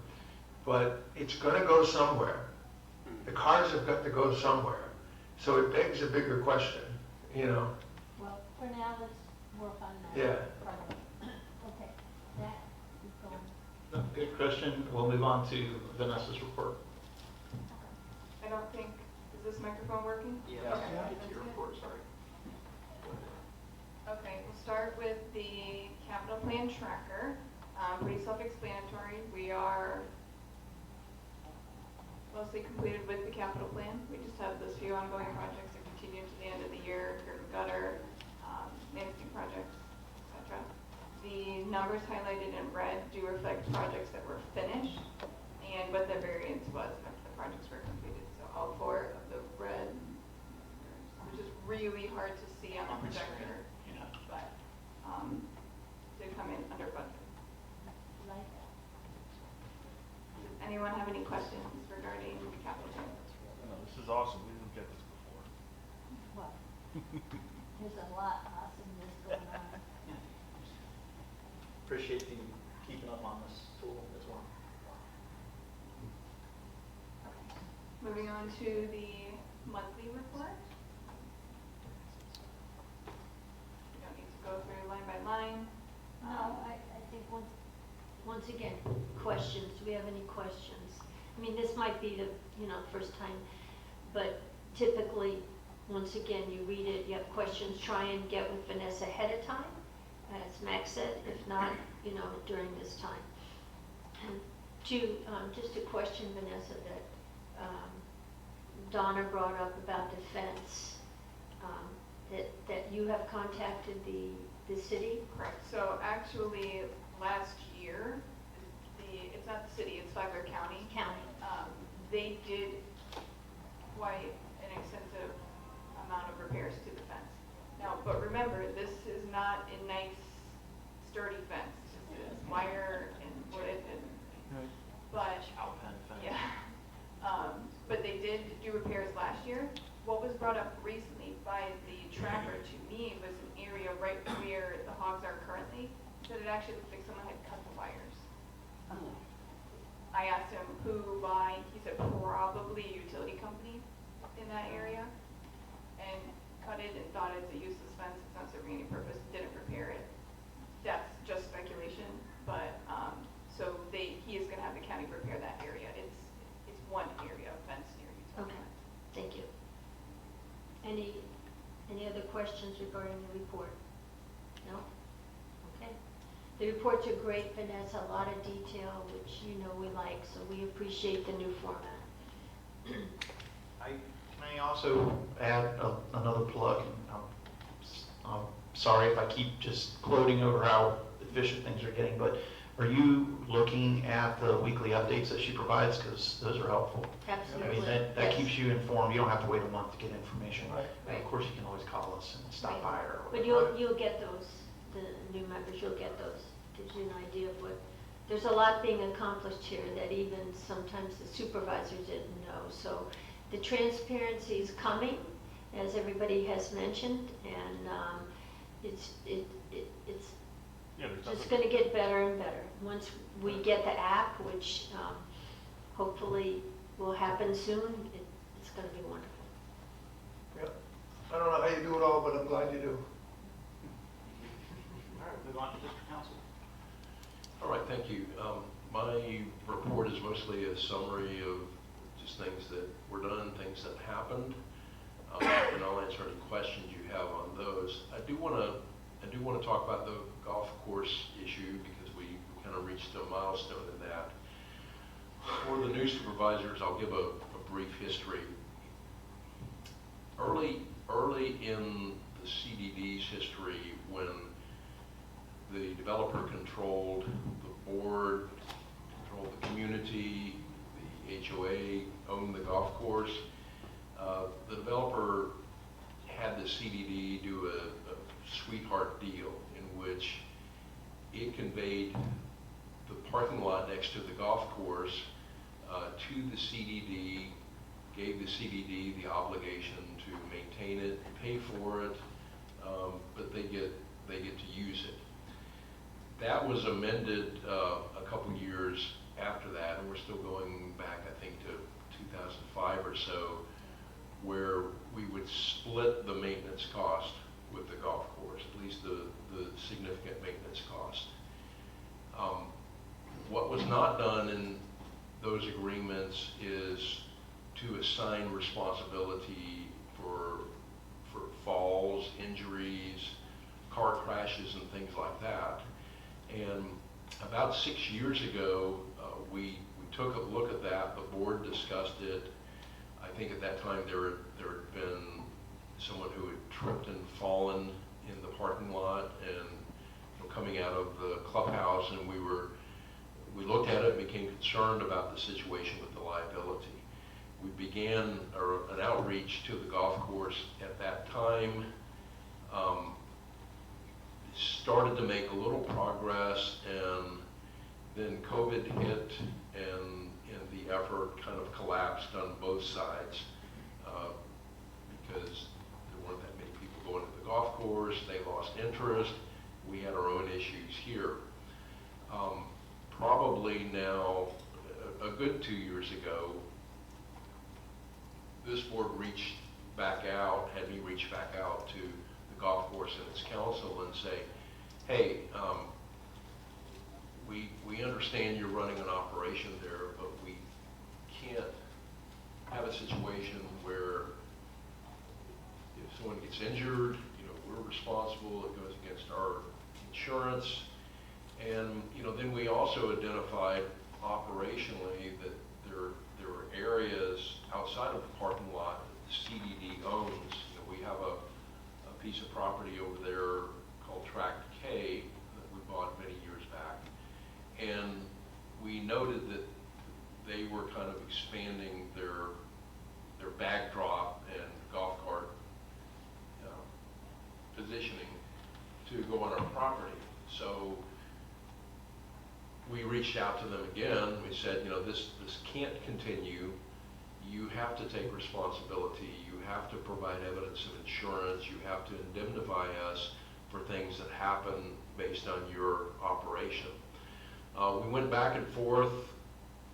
We got to the cusp of an agreement with them, and then their attorney said, well, we think we've got easements and we can do whatever we want there. Not their words, but essentially what they said.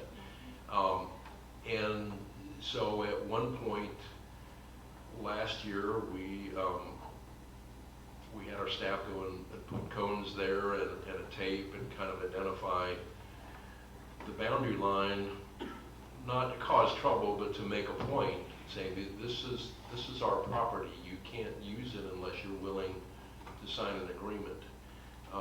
I'm happy to say that that agreement was signed by them last week, by us this week, and so there's an agreement in place where they will provide insurance. They acknowledge they are primarily liable for things that happen related to their business.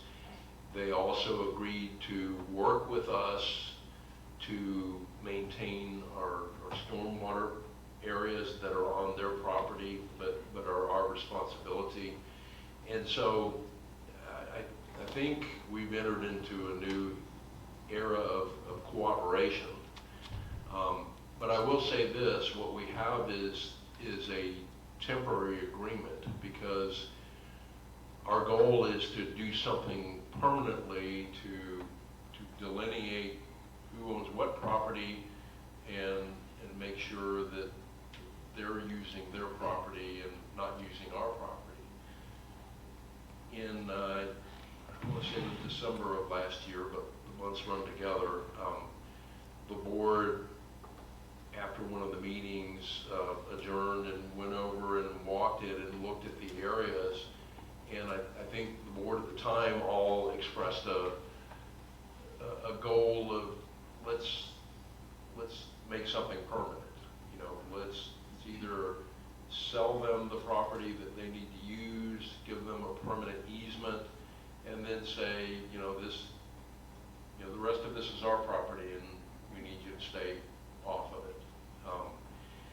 so that still needs to be done. Our short-term objective was to get the insurance and liability handled, because, you know, falls and injuries become huge liabilities, and they affect our insurance rates. So that part of it's been done.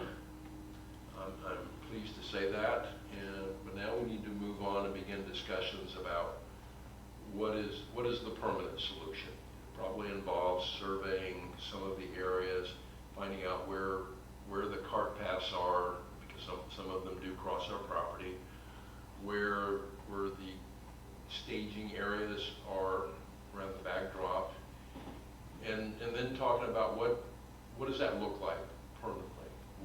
What should we do? What kind of deal, if you will, should we make with the golf course so that this doesn't come up again? So that's where we are. Right, yeah. That's good. Yeah.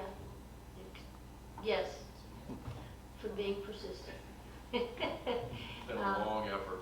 It has, and what Scott didn't mention also is that the staging area where the backdrop is, we are entering into an agreement with Klein to have that repaved and the cart path fixed, but Escalante is paying for it. They've agreed in writing. Right. The proposals were sent to them. They agreed in writing that they would be responsible for paying those invoices, and I think we're pretty close to being ready to start that work. The work is starting Monday. Perfect. Good work. Okay. I feel personally, everybody speak up, that we need to move forward with a survey, okay? Because there are many parts, it's crazy the way the developers developed it, but there are many parts of this track K that the golf course uses every day, includes cart paths, etc.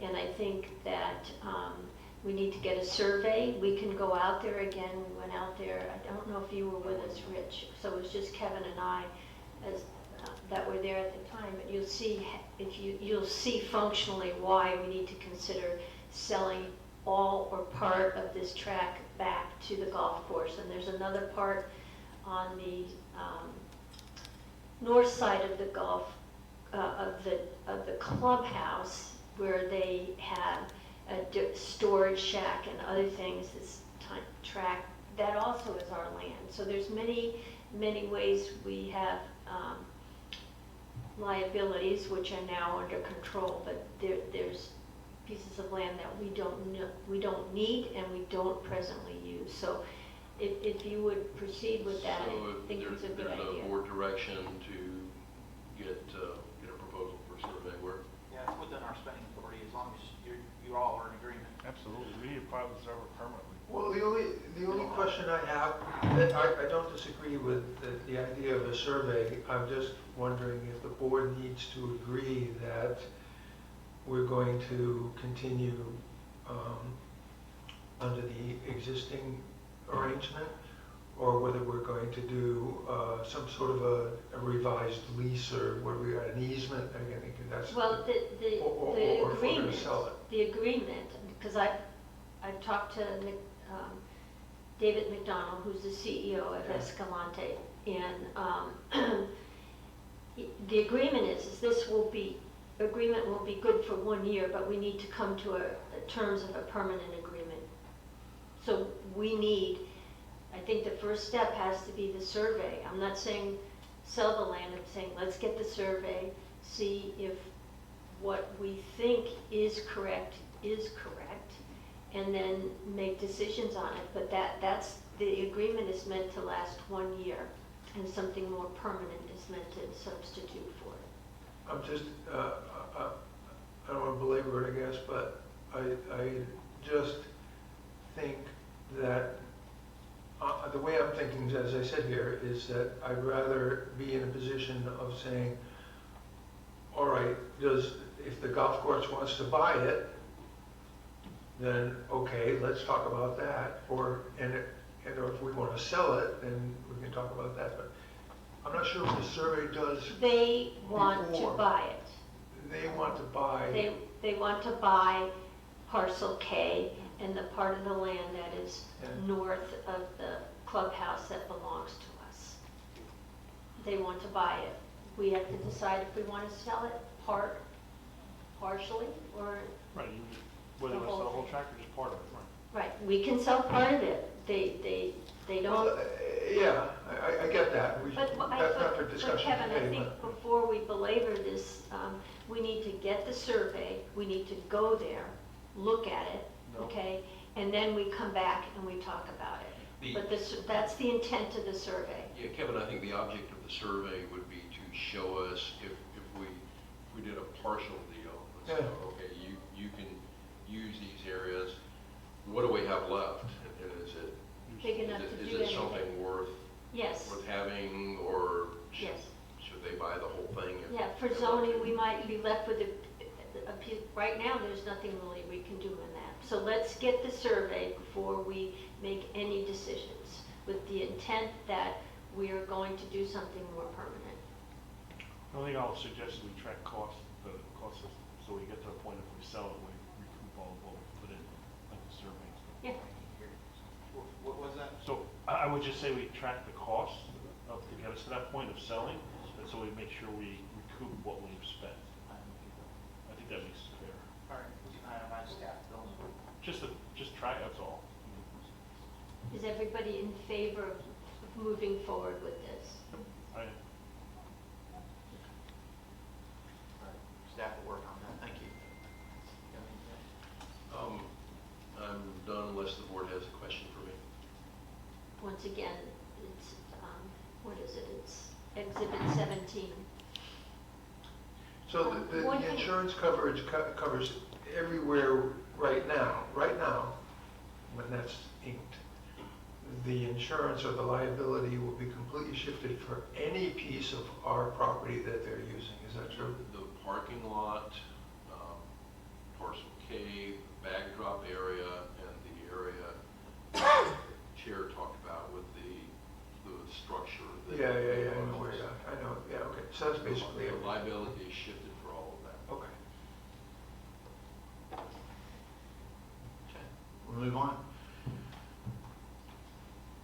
Next item is, not that it's long awaited, but I will tell you, it's been 120 days approximately now. It took me, after my 90-day review, it took me a little bit to put the report together, and I wanted to make a couple comments. I'm not going to go over every item in this operational review. It's there, it's a public record. There's a lot that went into this that I probably just don't even have the time to talk about. First, I'd like to thank staff. I'm always good at saying Vanessa on the record because she and I work very closely together. I think a lot about her and her professionalism, but I want to on the record acknowledge Brooke and Donna.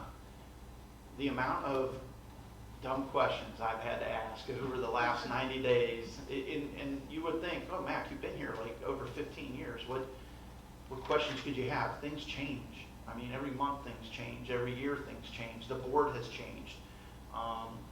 There's a lot. The mission has changed.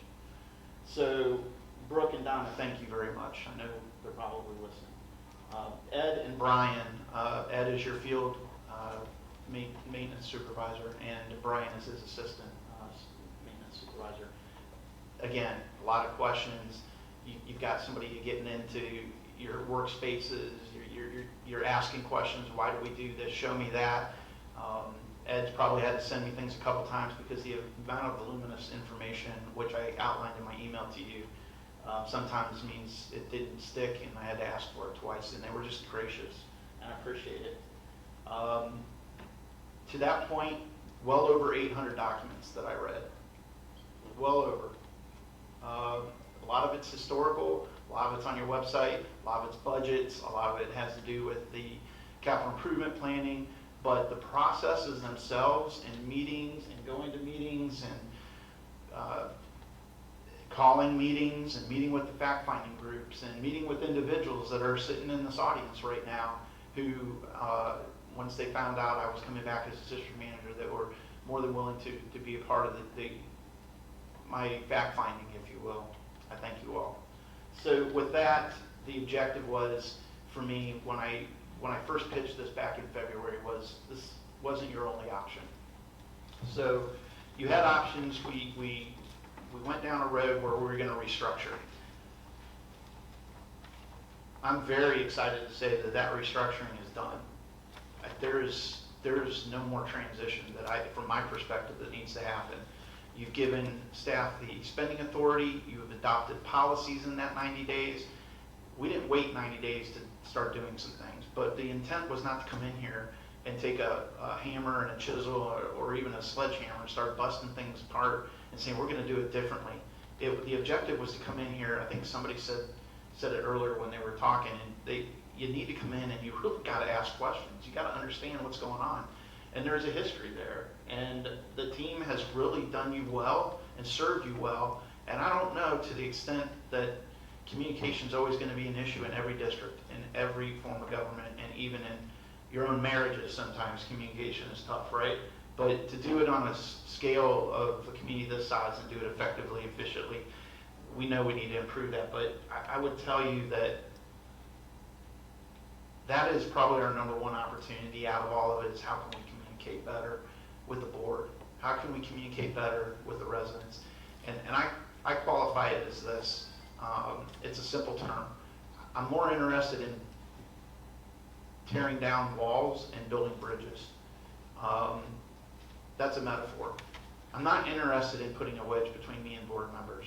I take no honor, and it made me, I had a lot of time to reflect after the last meeting. That's not where anybody wants to be.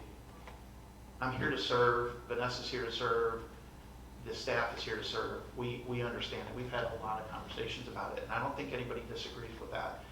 I would encourage you to let us manage, and we will encourage you to set the policy and set the budget and set up meetings with us if you need to. We're here to serve you. So transparency was number one, building those bridges back that seemed to need to be built with our communications with each other and with you. Insert myself into the mix, as my new role as district manager is more in line with Florida statute, which is not in line with what the actual execution of that is in other districts. I'm proud to say that is working well here. And it couldn't have happened if you didn't have the staff and the support of the board. The goal is to improve some things and make them a little more efficient. So we're going to take the findings that we outlined in here, and we're going to work on them as a team. The processes belong to us, so we're going to execute it. And there's some things that Vanessa wants to do. There's things that the office wants to do, and there's things the field wants to do. We are looking at technology and investing in that, and that is coming.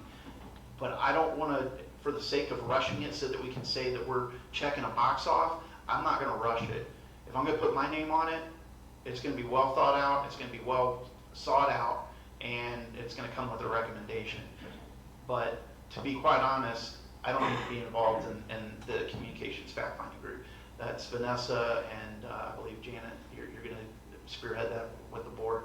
And they'll come up with their recommendations, and then I'll digest it, and I'll look at, I've already submitted my feedback to them. Matt, Yep. they will not recommend anything. No, They're staff, gonna- I meant staff. Staff will Yeah. recommend it. They're going to provide the information to you. Yeah, I appreciate that. Fact-finding groups, for the record, are fact-finding groups. But the recommendations will come from staff. So Vanessa will make her recommendations, I'll review them, and then we'll come before you as a staff, and we'll make recommendations for what we think we need here to do it better. And then you'll have time to interact with us on that. And let's not rush it. If we got to workshop something, that's what workshops are for. Let's get all the details out. Let's flush that out so that we're not coming here on a business meeting and trying to work out a detail we don't even have the answers for. So give us a little more patience with that. We'll be getting there, as well as the utility threat, underground utility threat group. We got some things we have to do there, some more fact finding. And then again, we'll come back to the board, the staff will come back to the board with recommendations. So staffing levels, I think we're good. We're looking to get fully staffed. Vanessa's still endeavoring to do that. So we're looking for one more field maintenance worker, so we'll be working on that. There are some things internally we're working on. We're going to work within the budget. The new policy states that we're going to be able to have some we'll be able to execute the budget and stay within spending authority, so we'll look to do that. We're going to update the projects on a monthly basis, and that project tracker you saw earlier will be our way of communicating whether we need additional funds or we need you to approve that. And by way of showing you the project tracker, that's what we'll do. We'll say, we're trending here, we need to move this, but we're going to not do this project now. We're going to, something else became the priority. That'll be our way to communicate it to you, and it always comes with a recommendation. But all in all, Grand Haven's not broke. I tell you guys this, and maybe from the inside it doesn't look that way, but there were some things that needed to improve. We're going to be working on it. I care to be here. I want to be here. As long as you'll have me here, as long as I can still physically and mentally do the work, I'll be here. I will tell you, Grand Haven is light years ahead of other districts in many ways. If you care to know, come schedule a meeting with me. Audience members can reach out to me, and I'll help you understand. I went with one of my chairs yesterday, and we drove 3 communities, and we took a look at them just so you could get a perspective. But there are things we need to improve, and they're in the report, and we're going to work on them. And it's not to say that they're done wrong. It's just to say we want to do them better, and we're defining better as we continue on this relationship between professional relationship between Vanessa and I and the team. So with that, I want to give, if you allow me, I'm going to put her on the spot for 30 seconds. Vanessa, how do you think the last 90 days went? I think it went really well. I think the staff are responding really well to the changes that we're making. I think teamwork is up, morale is up, and all positive. Okay. I'll take any questions from the board. I know that you have a report, you may want to chew on it more. Does anybody have any questions? I really don't have a question. I read it, I will reread it, but I don't want, and I don't think you'll let everything that's in there to be sort of, well, that was a nice report, and that fades to, that goes in the rearview mirror really fast. I think you need to just pick out the things that you're going to follow up on, and celebrate your own successes with those things and report to the board in some fashion. You decide how things are going, whether it's technology or whatever. Don't lose momentum, I guess is what I'm saying, and tell us what you're doing. To that point, we're not going to lose momentum. Vanessa and I have basically rewritten all of the job descriptions, and we're ready to bring that at the September workshop. We're going to have discussions about that. We're not making radical changes. We're just surgically inserting things, making it more clear for both the board and the staff on what the expectations are. And then we clearly heard we need to make a change in the way that we do evaluations, the way we do bonuses. I've got 90% of that done. Vanessa's reviewing it still, and I actually intentionally got a hold of some of the individuals from that fact-finding group that did the HR items, and they're looking at it right now as well. So it's really good for me to get outside advice and thoughts and feedback, but the recommendations are going to come from staff, and we are going to do that in a workshop. So back to transparency, there's no curtain. There's nobody behind the curtain here. We're going to pull the curtains open. We're going to talk about it. We won't be necessarily talking about individuals' pay or individuals and how they're performing, but we're going to talk about what's the job descriptions look like, what do the KPIs look like, what do the metrics look like. A lot of work has gone into this. To be clear, that was not an objective in the 90 days, but, and I just wish he was here to hear this. Some of that came from Mr. Chisholm, came from the fact-finding group, and I saw how important it was to him. I wish he was here to understand that I worked really hard on that, and that we're going to be able to talk about it in September. Thank you, Vanessa, for the invitation during that. I have a question, Mac. There was a recurrent theme, and you vocalized it also about updating technology, but specifically in relationship to issue sheets, repair requests, more communication with the team. Are you looking at an update of some type of software, new software, or is that going to be also something that's going to be available on the app? In general, I can say yes. In specifics, I'll defer to Vanessa on anything that she has as an update, but we took everybody's input on what they wanted to see, and I came late to the dance. But I said, it's gotta have, we gotta move from pen and paper, we gotta get to using some kind of a work order system. So that was a want and a need that I saw, that I gave the group, and they're still looking into that. So it will be something probably on the app that's chosen. Correct. It was one of the main things that we prioritized when we were discussing the app functions with the company. Okay, great. Other questions? Please, everybody, I will say that Mac and Vanessa have exceeded my expectations, because we were in a hole for a while and we're not there anymore. And it happened, digging out of the hole, I have to say, happened fairly quickly because of Mac and Vanessa. And I know you can never do anything fast enough, and everybody wants more communication, more transparency, and we want it too, and it's going to happen. It's just that to do it right, it takes some time. So hopefully all the residents will be patient with that, but it is forthcoming. Every day's a better day. So thank you both. Thank you all. And I agree, we've come a long way from when I initially attended meetings, where we were. Oh, In yeah. terms of information. I look forward to moving that even more in technology, where we're not looking at paper anymore, we're displaying it up here, and it's available for all the residents to see, that so they don't have to come to you for questions about things, or they don't raise questions at the meetings, they can see it from there and it's more detailed.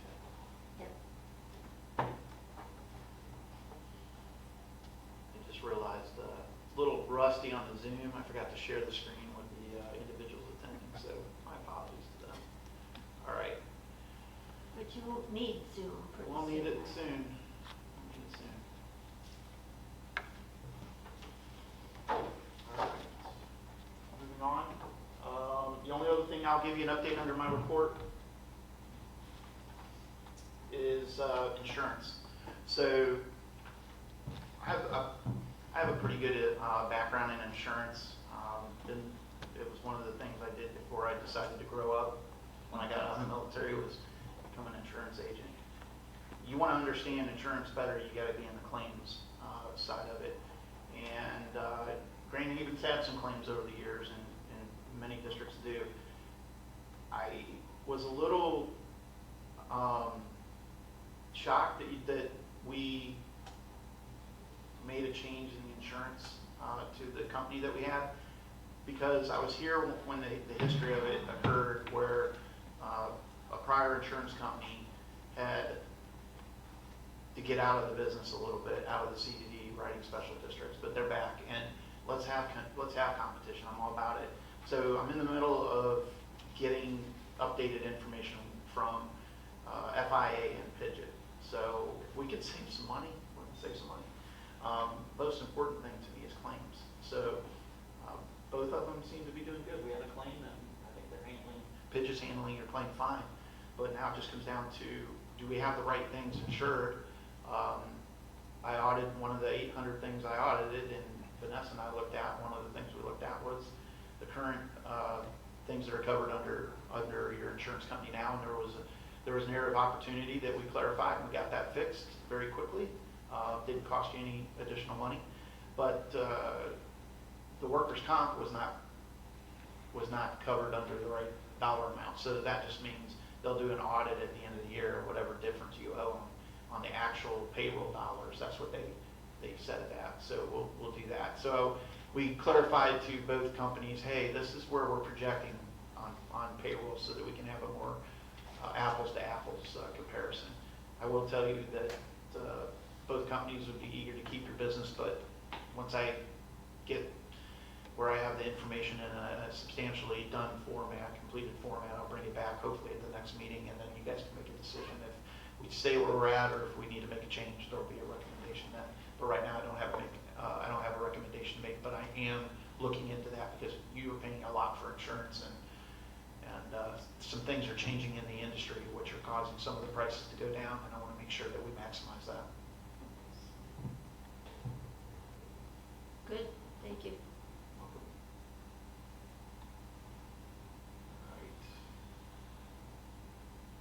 We're going to move on to the consent agenda, and I'll let my previous statement stand. I do want to be cognizant and respectful, though, that we do have other, 2 new supervisors, actually 3 on the board as of the last 90 days, and I wanted to just kind of go over some things. We have both the April and May financials in here, and that's because we had a different format for May, and we want to get April and May. You're always going to be a month behind on your financials because our statements don't come out until the first week of the month, and then it takes them about 2 weeks or so to filter through, do the accruals, look at everything, and get it into shape. But I'm going to camp on May because that's the most recent ones.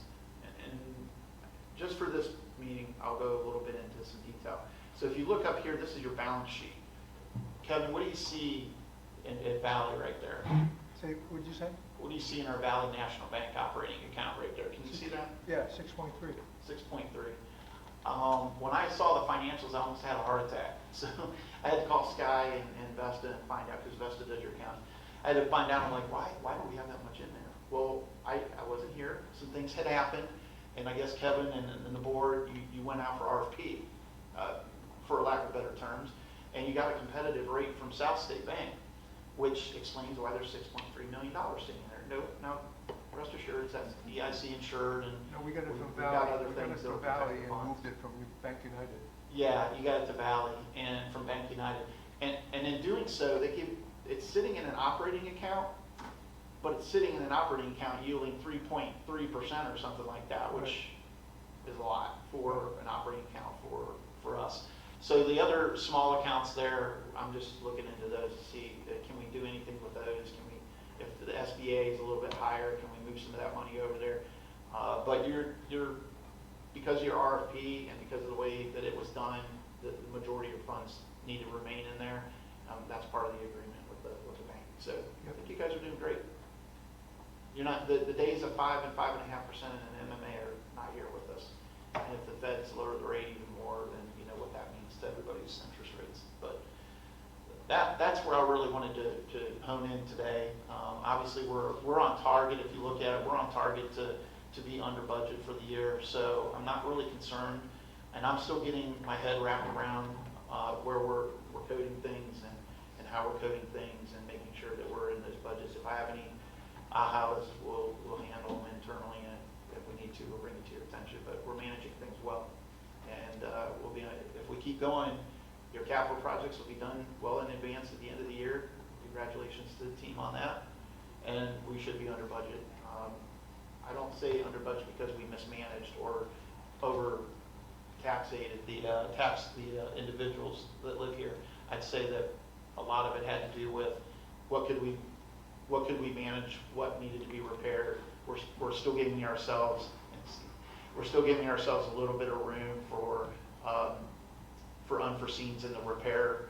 And for everybody else's benefit, we did move a lot for the 2027 budget, moved a lot of the O&M out of the capital, and it's over in the new budget for 2027 in the operating general fund. So what does that mean?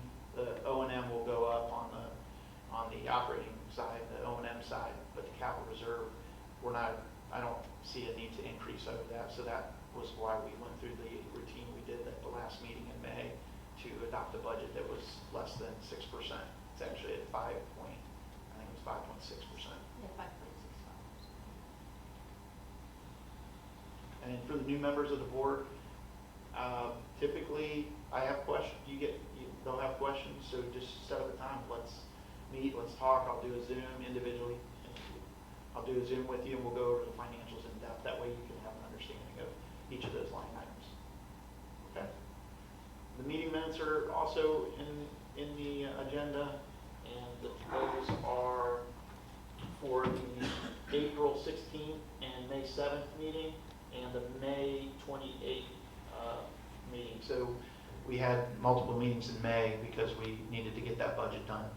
So with that, is there any other items in the consent agenda, or are you ready to move? All right, need a motion to approve the consent agenda. I'll make it. Motion by Supervisor Foley, second by Supervisor Mayor. All in favor? Aye. None being opposed? Motion passes unanimously. Thank you.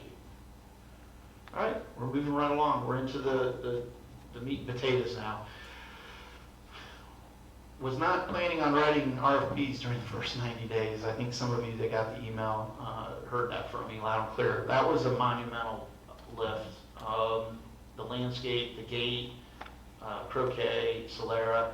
I'm going to go a little bit out of order. I saw an email from the Director of Operations that went to the board. There's 2 new members on there. I think she had a strong opinion about Solera and just wanted to make sure that you all had that. So put her on the spot again. Could you just highlight in brevity your email to the board about Solera? Sure. I just wanted to make it plain my opinion about Solera as you look at the proposal. They're honestly one of the best vendors that we work with. They have helped us over the years that I've been here with big projects. They make recommendations. I do meet with them quarterly for VCIO reviews, where a big portion of what they discuss is security. That can be boring, but it is necessary. We also discuss what we're working on, what we're doing, what we're struggling with. They're always willing to help us with creative solutions, because sometimes, balancing security with efficiency is not easy. They want us to do certain things to remain secure. We want to be able to do things when we want to, so they work with us on that. They also have strong connections with a lot of the other vendors we work with, the camera company, the gate companies. They'll also, when we are troubleshooting issues, they'll get on the phone for us. They'll call Spectrum, they'll call AT&T, they'll wait on hold, they'll, discuss with them what we need. We can submit tickets to them. Actually, from any of our computers, we can submit tickets. I did it during the meeting just now to get both of your email addresses set up. They called me on the break and asked me how they wanted to distribute your passwords. So we talked through that. We can also call them directly. We have connections with them even after hours. They've helped us with things on the weekends when problems come up. So those are just some examples of my experience working with them over the years that I would not recommend considering another company. So Grand Haven's a little unique. Thank you, Vanessa. So Grand Haven's a little unique. You have a large staff for a CDD. Most of it's outsourced in other districts, but it works really well here, as we're showing. I also would not make a change from this. This is something you don't want to really mess around with a lot if you don't have to. They're not unreasonably priced. I actually checked the price against the guy that does my IT, and he's like, that's a great price. I'm like, okay, well, that's all I needed to hear. So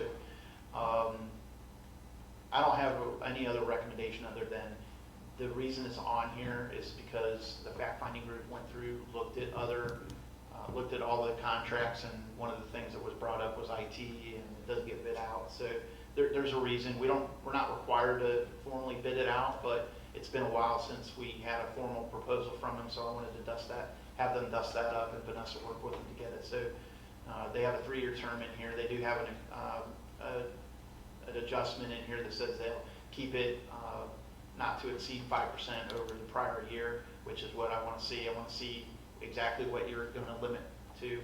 And the price right now, the monthly investment is $2,899.44 for the 13 users. Now, Vanessa schooled me a little bit on this.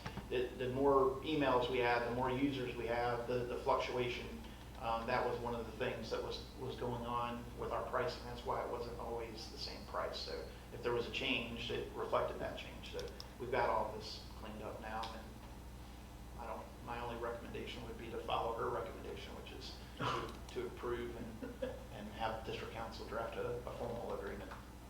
I've had good experience with them too. They went out of their way to help me out with email and attachments and stuff like that wasn't working very well. Yeah, and that's another thing that these licenses come with is the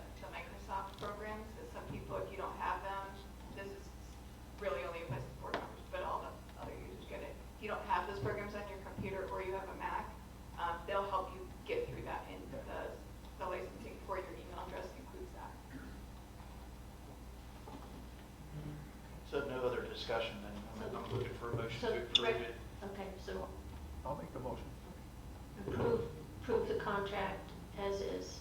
Approve the proposal and authorize district council to draft a formal agreement and the chair to execute. We have a motion by Supervisor Foley, is there a second? Second. I'm sorry, you said it? I heard and I saw him. Was it Kathy? Second. Okay. All right, we'll get this one to Kathy. You get the next one, okay? All right. Supervisor Myers on the second. All in favor? Aye. Any opposed? Motion passes unanimously. Thank you.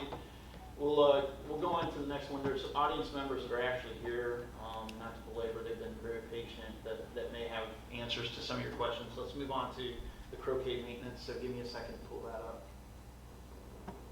Mac, question. David used to bring, not iPads, but similar, Sure. You guys want iPads? no, he used to bring them, they're Vestas. Is that something we want? I mean, I brought my own. Do we want to bring our own? Do you want, Doesn't really matter to me. you guys have any, he would provide us what? Provide them. If you need them, I can provide them. Right. I see everybody seems to have their own, but if you need them, I'll upload them. Otherwise, I was just going to keep us up to here. But sometimes you may want to look at something while I'm talking, and Yeah. you can't do that if I have it up there. Right, so, All right, I'll load them up. I've got one. You got one? I've Okay. got one. okay. Okay, so we're all good? Okay. Oh, amen, thank you. All right. We're good. All right, so, boy, did I learn more about croquet in the last 90 days than I really wanted to.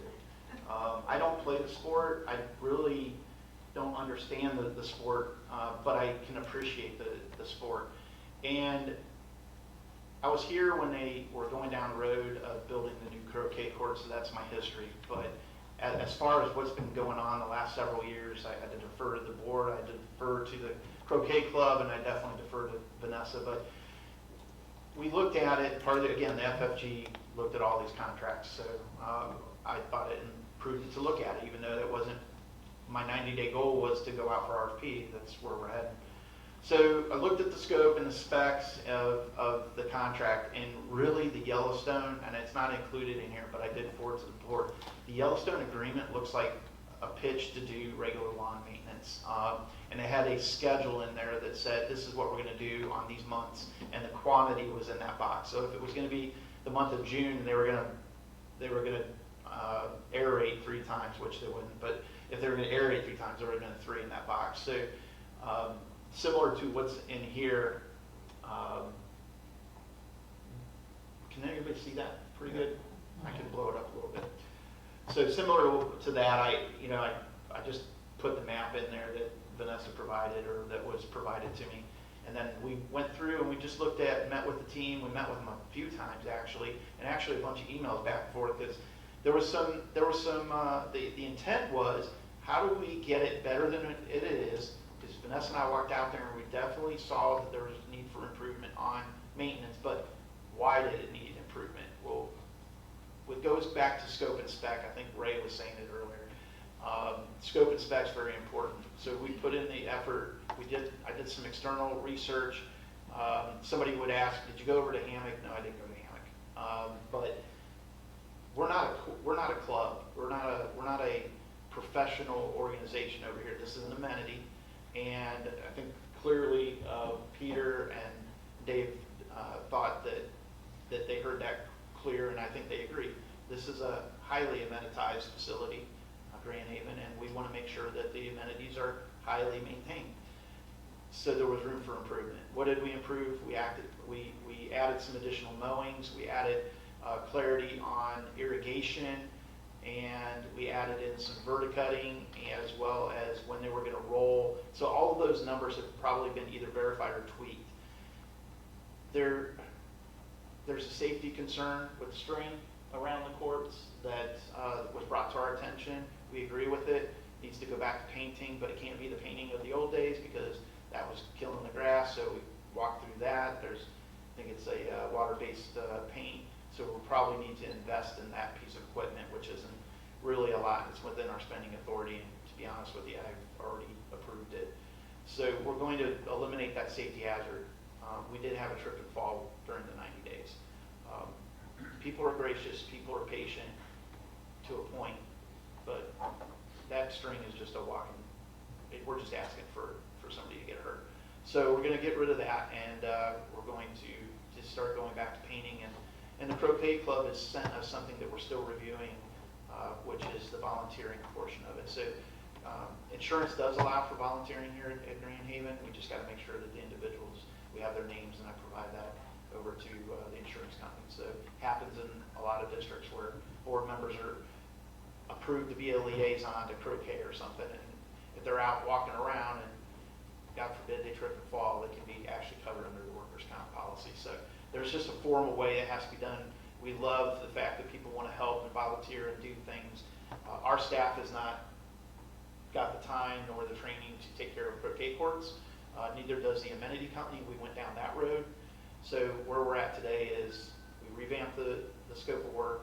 It will inevitably improve the conditions as long as we have somebody who knows what they're doing. And it gives the company, even if it's Yellowstone, it gives them the ability to look at this and say, okay, now we know exactly what you're asking for. Some of it was in passing, other members of the Croquet Club would give recommendations, but we've established a process that it now has to all come back through Vanessa. So the Croquet Club's working with Vanessa directly as a concerned group, and if they have recommendations, they go to her, and then we talk about it. So I think that's working out well, and I appreciate it. I'll answer any questions. Do you know, maybe Peter and Dave too, do you know of others that would bid on this? Because as I remember, there was a problem. We couldn't get a lot of people to express interest in taking care of the courts. That is correct. That is very accurate. I don't know who else would bid on it. I know we've had, what was it, Precision or somebody back in the day that did it. I don't remember. Yeah, we were going to buy the machines and they were going to run them or something like that. But We can go through all of the history of that if anyone's interested, but it's probably not for right now. Yeah. Well, you know, I read things like there's dead grass and stuff like that in there. Well, we got Yellowstone, look at it, supposedly maintaining it. Why do we have dead grass? A lot of it was communications and some of it was application, but it's getting rectified and they're responsive. So I'm happy that they're responding, but I think the communications portion I outlined, where getting direction from different individuals is never good. It has to come from one source. Yeah, and I agree with you, Howard, that you know, we have these amenities. Our job is to maintain these amenities in a high-quality way, and I'm just I would be concerned if Yellowstone isn't going to be able to do that, because I don't know what the alternative is. Well, we talked about the golf course. Somebody had mentioned, I think it was Dr. Merrill mentioned about the golf course. Look, we're repairing relationships. I think we're moving forward. We're building bridges. We're tearing down walls. I'll say it again. I don't see them jumping into that. They got to move that equipment over there. Their focus isn't here. Their focus is over there. Would we ask them? Yes, I'm going to ask them. Yeah. But I'm pretty sure I know the answer to it. But we will ask them. But the purpose of it is to get this defined scope where it needs to be, so that I can try to get people to bid on it. Look, the worst thing you can do is have a company come in and say, well, this is what we're going to give you and how much you're going to pay us. And that's kind of the way I perceived or read our agreement was we didn't have options. We don't have a lot of people that'll do this. We may only be back down to Yellowstone. I don't know, likely. But we at least got to try. And so this is why you fill in the blanks, guys. Here's the scope. We're telling you what we want. We're telling you the frequency we want it. Now you just fill in the price. And that's the way to do an RFP. RFQs are different. Qualifications based are different. So 2 things. One is that, do you want me to speak to McDonald first before you go to Andrea? Because he's the ultimate decision maker. I think between Vanessa, you and I, we could talk about that and figure out how to have that open line of communication and just get an answer. We've asked them multiple times in the past, and they have a multitude of reasons for not wanting to be involved. But as Max said, things are changing, and I've had great conversations. The reason that everything went forward with the agreement is because I spoke spoke to McDonald because it was getting stopped. Everything was getting stopped before it reached him. He didn't know about many things. And so, you know, maybe just talking to him, saying, hey, I mean, it's not what we're asking for free. He would be paid. It might be advantageous to them. They might be able to hire another another field worker for themselves with that money. So I think it's worth a consideration. We're not saying no, we're not gonna say no. I mean, we'll talk to them, and if you wanna help us with that, that's great. We probably know where it's gonna end up, but let's try it. I mean, we're not It's gonna say worth no. a try. The other thing, it does concern me that, you know, was Yellowstone just kind of being lazy, or did they not have enough guidelines? And if they didn't have enough guidelines, why didn't they ask? So Yellowstone concerns me. And the other Can I thing address that real quick before I forget on Yellowstone? Sure. So part of what Vanessa's now implementing is the monthly check-ins with the vendors, which is helpful. So there's a lot going on, but we have to put the onus on the vendors to be present and to communicate with us.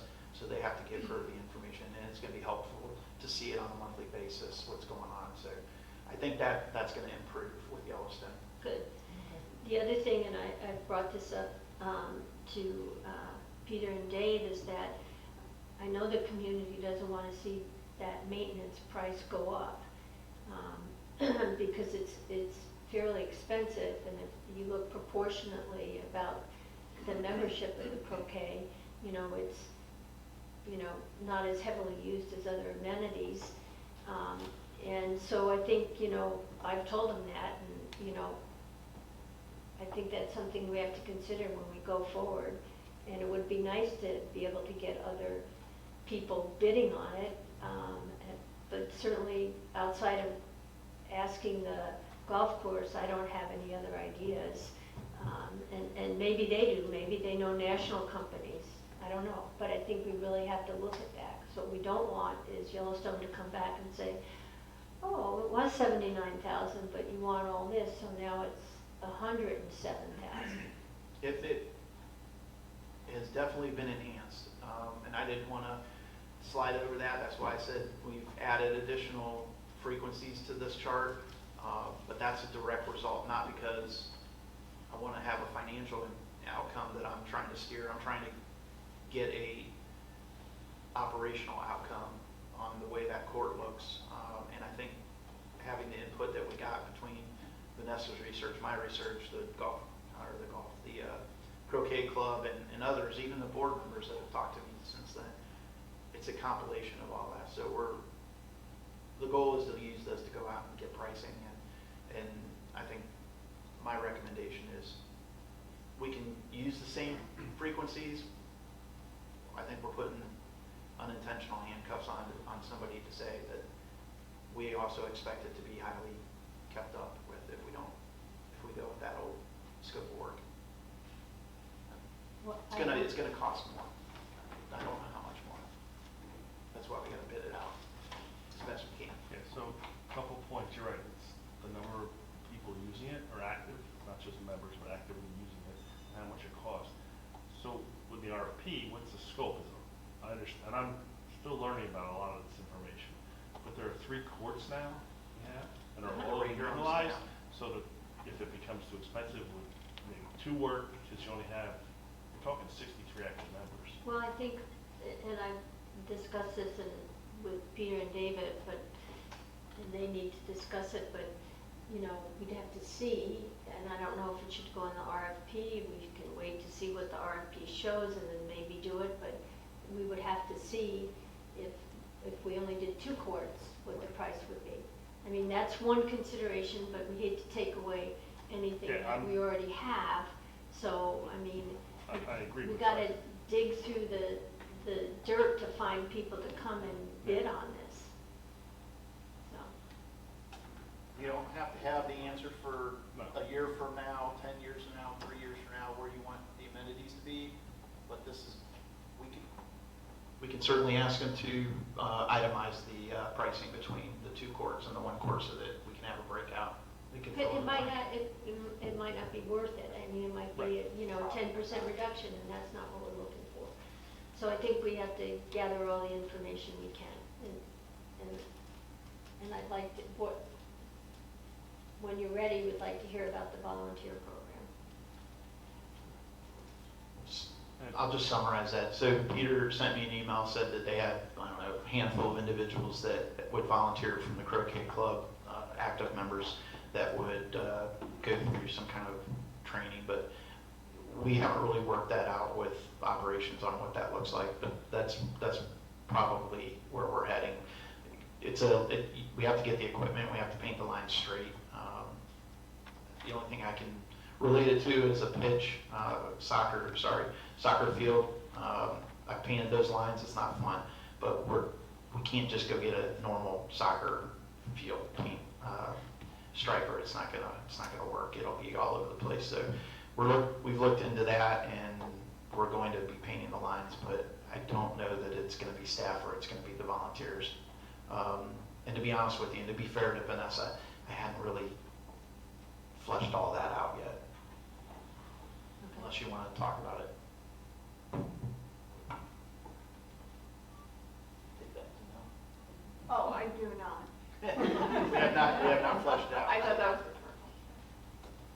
Mac, I have a question. I know that, I believe the club said that Hammond Dunes is a more competitive course, but how many courts do they have over there, and who is providing the maintenance? Even though it might be providing it to a higher level. Their golf course, right? Yes, their golf course provides some maintenance. They have 6 courts in the golf club. Thank you. 6 courts, thank you. Is there more than one right next to the ocean? No, they're all right next to the ocean. Doesn't look like 6 courts. So, are we good with the scope? You want me to put it together, bid it out, and see if we can get multiple proposals, and of course, let staff work with Dr. Merrill if we can open up lines of communication with the golf course, we'll do that. If there's no other discussion about the scope, then we'll just need a motion to approve the scope of work. I move to approve the scope of work. Okay, motion by the chair, is there a second? I second it. She got it. Supervisor Greenwood? Just a question, so is that gonna include, you talked about the 2 versus 3 courts? and breaking Yes, that he's up. gonna Okay. get that breakout. Do you care if it's itemized? You want it itemized? No. Yeah. I hear yes, okay, 3 yeses. So we'll itemize it between court 1 and 2 and 3, just for future reference. We may need it, maybe not. All right, any other discussion? All in favor? Any opposed? Any opposed? None opposed, motion passes unanimously, thank you. I hope these next 2 are a little bit quicker, but maybe not. We'll see. And I want to thank the Croquet Club, thank you both. All right, we'll move on to, we'll just keep going from the bottom up. Security. So this one actually has expired, the terms have expired. We're on a month-to-month basically with them, and they have not increased their prices to my knowledge, but it's coming, and nobody's going to keep giving everybody a 5+ year contract and not increase prices. How we got to where we're at, I don't have the answer for it, other than to say we need to go out for bid. We've redone this. We've looked at the scope of work, updated it, looked at the hours, confirmed the hours. One of the key takeaways to know is, and you probably don't know this, but the supervisor is actually part of the coverage. So his 40 hours or hers is in the total number of hours, which I believe is 198 hours, I think. Is that what we said? 198. Somebody can look that up while I'm talking. That'd be great. But the total weekly hours is, I believe, 198 hours. And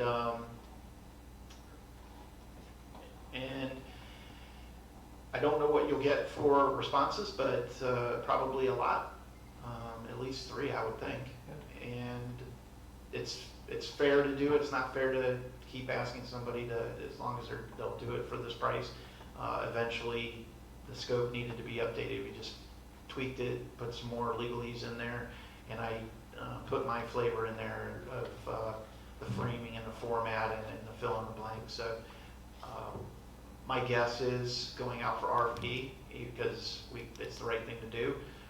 And the contract terms have expired and the additional terms that were in there have expired. Going back out to bid, I fully suspect that this is not going to come back at a lower rate than what you're paying now. It is $198. Thank you. Good to know I have a loss. Are we unhappy with the way things are going now? Vanessa can probably. We are not unhappy. I know you hear complaints about the guardhouse, sometimes from the guards. I will tell you that my experience with different guard companies over the years, they're all pulling their employees from the same pool of people. Where you find the difference is in their management, how they handle when you need something from them. You need them to address an issue. You need extra guards at a gate overnight. You need help during a road paving project. You need them to be able to station their guards at different locations. We've had very good experience with this company and this supervisor. He has always gotten us overnight guards when we've requested them. He's very responsive to issues. He's even at different times spoken directly to residents to help resolve issues that they were experiencing. That's fine. So I guess I have a question. So you're saying the RFPs will probably come back higher? My guess is that they're going to come back higher than what our budget is right now. I get we don't have a contract, but why would we ask? Well, this is your fact-finding group that said we should go. I get that. I'm that group, and my question is, I had that information, be like, the only thing we point out was the contract expired. Yeah, you do not have an agreement. You do not have an agreement with the current provider where the terms are binding it's way past the binding time frame. Now, could we keep continuing and have district council ink this up month to month? As soon as we ask them to do that, you know what's going to happen when we send that over, right? So Well, why don't we just ask them? wait until they, or wait until You they can say, absolutely do hey. that. But my goal is to get it locked in for the next 3 years at a price that we can. Because I don't know, right now, they could come back and They could do. keep it the same, they could increase it, and then we're still back where we need to. Is this over the threshold that requires an RFP?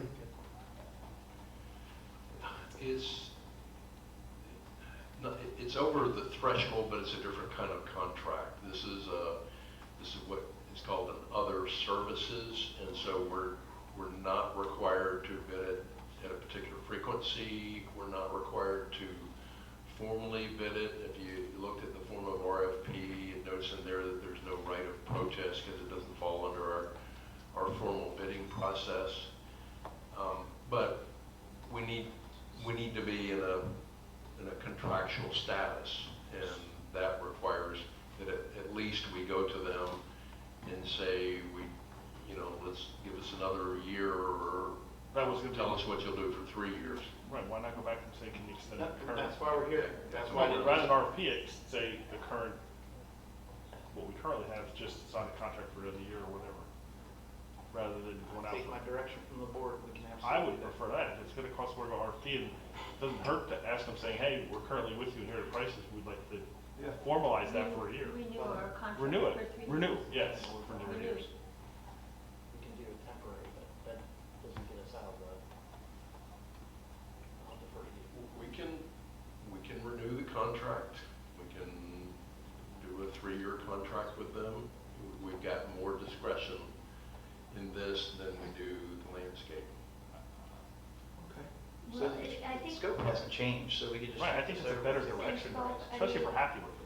Well, that's a very important thing, yeah, and as Vanessa pointed out, I've had this discussion with her, is that, it is the same pool of people, and they're not all Harvard graduates, and sometimes they don't always make great decisions, but overall, I think things are good. Nothing against Harvard graduates, of course. I'm not one. For the record, Dr. Davidson Is one. is one. Right. All right. So I'm listening to what Oh, you're saying. All right, So so you just want the direction of the board is to, for staff to go and ask them if, for Just to their renew. price for the next 3 years. Yeah. So you want to renew the existing, yeah. We'll just shoot them the scope and say, Renew- hey, Yeah, fill in renew. the blank. Renew the Same existing scope. under, yeah, we're non-contract, like another contract, continue the current one, renew it. My only question is there anything else that management would like to see done that they don't do right now? Do you want to ask them? Is now the appropriate time to ask them? You know, we talked about patrols once in a while, and, you know, Well, those type of things would be additional scope and additional. I know, but I just renew the current one, then ask me. whatever. That's what I would do. I think we just try to get a deal. Yeah, if we're gonna do patrols, we have an arrangement with That's another Flagler stuff. County. You do patrols, don't you? We could do that through Flagler County, they're the rest authorities. No, Mac's gonna do it. And then the only thing I'll You got me in a straw hat the other day, that's about it. The only other thing I'll Sorry, I ask missed that. we put the kiosks in, did that, and I've asked this before, did that lessen the load on the guards at all? Yeah. And my question would be, is there anything else looking forward and with technology available? I think it'd be appropriate for us to look at, is there anything else we can do to lessen the load there where we might lessen With the the- scope? Yeah. There's additional software. Yeah. The I mean, and that links into me with where I'm talking about, I'm pushing where I want the amenities available via cards as opposed to physically having to go out and count. Yeah. Say that again? So, What? impression of where we use these residence cards, Yes. rather than John and always having to go out every hour and count, the residents have to scan the card to use the access to the facility. So we have the data available as when it's being used, it's accurate. And that's probably beyond. It's beyond this, I'm the just, that's, security, yeah. but that's something, Yeah. but is there anything else? I mean, there are other options available through the software of the gatehouse, is that There are. correct? Yeah. Okay, so that might be something that doesn't have to be done right away, so Correct. that you might Yeah. present to us in the future. Yeah. Maybe Because it'll it's work all out. additional costs and they're ongoing costs. Yeah, there's a bunch of stuff, Yeah. I remember. I know, that's why I looking at was- it all. Yeah. And they're constantly, upgrading, that's why we chose Yeah. to go with the company that we did, there's a direct upgrade path, so. Right, so, I think it's future discussion, but yeah. but yeah, think about it and, I have some ideas. put it on your list. All right, well, I think we got the direction from the board, we're just gonna engage with the current company, see what we get. Maybe they'll surprise us all, that'd be great. And then, Vanessa, I'll get with you, and Scott and I'll get with you, and we'll talk about, we'll walk through that. The next item is the landscape maintenance service RFP. That one is coming up. Their agreement, I believe, ends November 30th, I believe. Get back to the agenda here.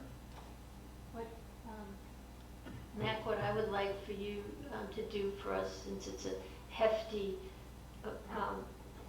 amount of things to read here, is tell us what the changes are from the prior RFP.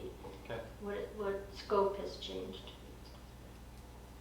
Some of the scope was updated, mainly updated by Louise, just clarifying. There wasn't really a whole lot, to be honest with you. The flower count was added in there, the pricing sheets were added in there. If you're okay, Louise is here, we can ask her to come up and take 5 minutes. 5 minutes.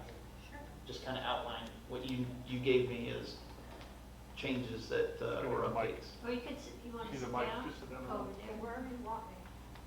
I take long as we get here than 5 minutes. Oh, I'm sorry. If you take 7, that's okay.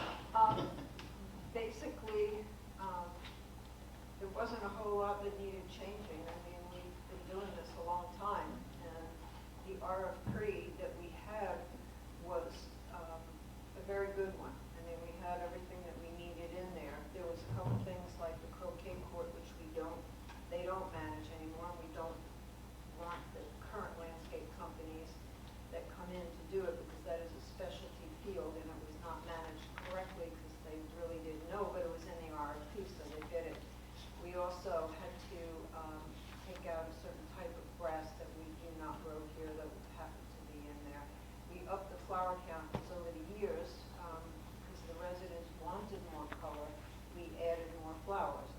certain areas had more flowers, and so in order to accommodate the difference in pricing, because of the addition of flowers, we had to up that area. And that was pretty much all we really had to do. In the current market of landscape companies, I think it would benefit Grand Haven to continue, I don't know if it's possible, because you can renegotiate like you're doing with your guardhouse. All of the companies have really raised their rates. You might be able to negotiate pennies to continue our current contract. So that's up to you to decide. Personally, I'm very happy with their services. If I ask for something, and I think Vanessa, I'm not going to speak out of turn, but when Vanessa has an issue, it's handled. We don't pay for a lot of services like when we had hurricane damage for the past few years. They didn't charge us for that. So we get a lot of stuff that they love Grand Haven. They love having Grand Haven as an account. And so I don't know if that's possible because that would be something Scott. This is one of the services, Scott, that has to go out for RFP every 5 years? We can, the statute doesn't tell us how many, but we enter into a contract, we get to the end of the contract, and then we need to go back out, and we're at that time. Okay, so once you're at the end, you can't ask for an extension. Under some circumstances, you can go short-term, month to month, things like that, but you do have to go back out into the market pretty quickly. That's why we need to ask the question. I just know that we're seeing big increases in all the RFPs I'm involved with communities. So if there was a way to save money, that was it, if it was possible. There was one other change in here, or there's two changes, and I apologize for those that are on Zoom watching me flip through here. But you called out a fourth rotation of annuals. We just incorporated it in here. There's 4 rotations a year. All the other communities are basically at 4. My other ones are at 4 rotations a year. Calling it out and putting a dollar amount in there, if you're somebody looking at a budget, you probably say, oh, they're willing to pay that. So I'm wanting it all to be inclusive, which is something I really wanted to have happen.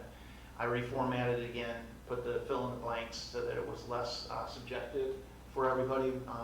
Louise is aware of the format, and Vanessa, and I don't think there's any other changes other than reporting requirements, which we outlined earlier. They are now giving her, Vanessa, weekly updates, so she gets weekly updates, and they're good, and I read them.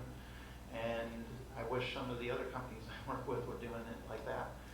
And then the monthly meetings, we schedule on our calendars. We have a monthly check-in with Vertigo, and we go over whatever the flavor of the month is that we're talking about. So this time of year, it seems to be emergency action planning and response. So we're looking at tropical season and those kind of things. But Vanessa's now leading those meetings. And so those requirements are something that are in the RFP that weren't spelled out before.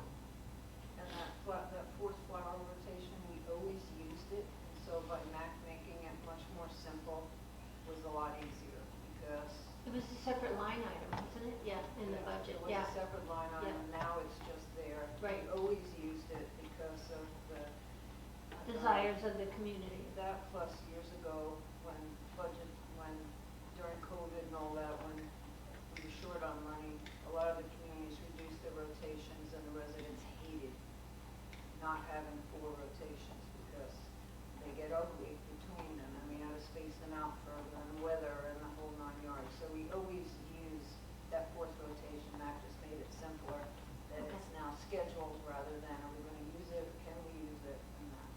Okay.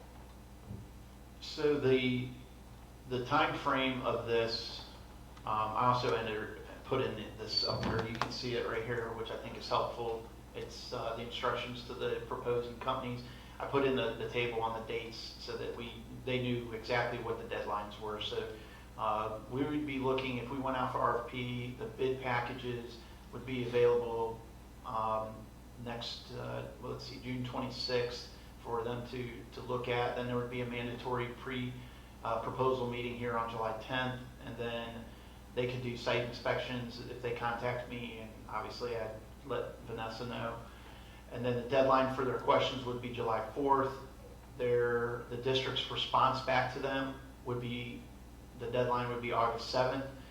And then the deadline for them to submit would be August 21st. So what I'm trying to do is tee it up for their proposals at a workshop to present. Not, you can't make decisions, just to present. So that'll give us time, and we're not rushing, and it's not at a regular meeting, and then you're forced to make a decision at that meeting. Not that you're forced, but you should. So then, once those presentations are done, you have maybe more Q&A or something, and staff needed to get with you. It gives you a little more time, and we'll put it on the September 17th agenda for you to rank and select who you want. And Because so our the contract's up October, right?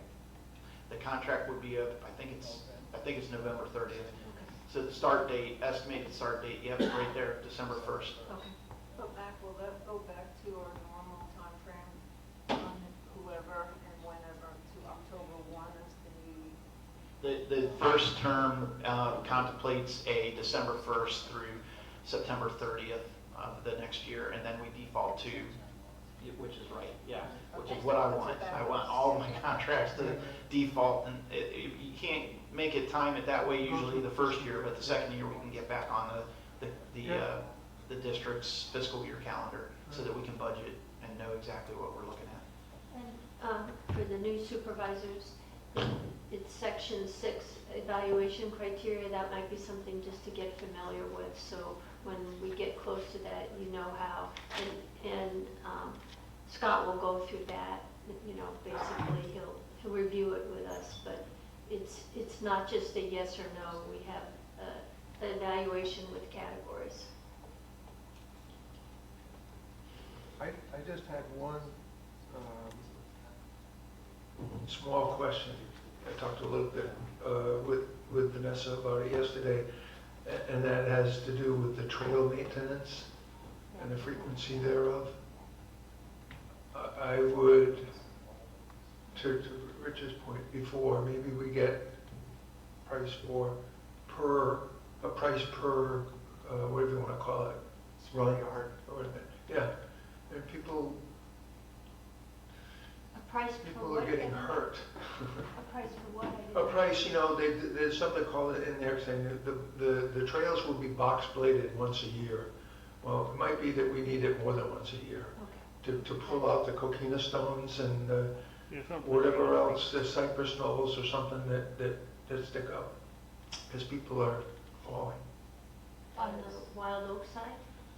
I don't know about there. Where are they? On the Esplanade? Yeah. On the Esplanade, okay. See, I just think they need to be looked at on a operational type, yeah. Right. So maybe you get it per, whatever you call it. There, I will say for the Esplanade. Right here? Some clarification. No, per run. Yeah, that's what he's talking about. He's just saying. Might be needed more than once. But I think also, that's one area of clarification. I looked at the trails too, because I walk the Esplanade a lot. And I don't know if it's a homeowner's responsibility or if it's Vertigo. But there's, the lawn ends, there's cement, and then there's weeds. And I don't know whose responsibility that is. A lot of the Esplanade, they don't box blade as often because you're at the base now. It needs maintenance to it. It needs additional coquina shell, and what's happening is we added more box blading and we added more scraping, which has reduced the amount of shell that's there. And so what's happening now is exactly what you said. The bottom big coquina pieces are surfacing, and Vanessa and I had talked about this not too long ago, is that you see a weed where you see algae because we have water, especially in Wild Oaks, we have water that comes on those trails and it's algae. No sunlight. The more they box blade, the more it tears up the top surface. And if you walk those trails as you do, you see, there's a lot of areas That have no coquina. that have none. So Yes, you can that box is plate all correct. you want, you're gonna make it more dangerous. So Okay. that's something we really need to look at this year as to a resurfacing in addition to, and make that a project. So what do you do, pull out there and put coquina in, is that how you research it, or? It's like it's grades, levels of coquina, coarser on the bottom, and then it goes up to a finer base, but what's happened is all the fine base is now gone. Right, so you get all that moss and So everything. I now know when I you're- walk Wild Oaks, there's some places that are, like you said, the moss, it gets solid. It's really, It's- there's very bad. If it's It's not moisture. bad now, no. but as it gets wetter, Yeah, it's gonna be just a little worse. moisture and you Wild can Oaks slip. is terrible, Yeah. especially as you walk behind the park, that is covered in Yes, water a lot. I walk there all the time. I'm It 3 is houses down. always wet, it's like a sponge. So is that's something probably we ought to look at then? Yeah, Yes. we'll have Vanessa take a look at that So, and the team. All right, so for the scope of work, are you good with once a year still, Louise, on the box plating, or we want to take that out, or? I think a box blade is pretty harsh, it scrapes. Maybe What's the intention of the box blade? box blading originally was to take the ruts out and to kind of level it a little bit, Level it, and yeah. the algae would get scraped off with it. There was, people complained a lot about the algae in Wild Oaks, and that was something that we tried to do, was add more box blading on there. But because of that, we have scraped off a lot of that Do- sand. Do we want to remove it? Do we want to change the verbiage? Yeah, I would say change the verbiage instead of a box blade grading. Why don't you change it to what it ought to be? Yeah. That's what we'll do. Or just I'll box meet with braided you and, We can figure out what, we'll Maintenance. figure out the Well, we verbiage for We it. need a new project to see. But we also need to realize that it needs to get something that we need to look at. Well, you guys need to look at that and come back to us, Right. because it's needed it now for more than a Yes. year. There was no budget in it for Right. quite some time, but it needs to be done and it's getting worse. All right, we'll make the that's change an on that. amenity that's used a lot. We'll make the change on that appropriately then and execute it. So just understand that the criteria that was in there that I had previously up here for how you would rank is you're setting that today. That's a usual customary. I'm using it in all my districts. So let me see if I can get to it really quick. Section 6.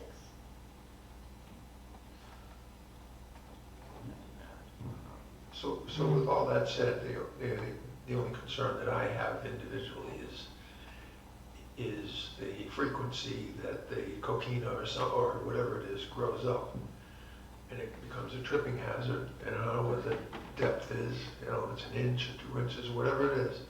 I think we just need to have whether it's our in-house guys or whether we use Vertigo, they just have to do it maybe more often to make sure that stuff is taken care of. And I know our in-house guys are taxed with a lot of tasks, but we have a side-by-side or whatever you want to call it, machine.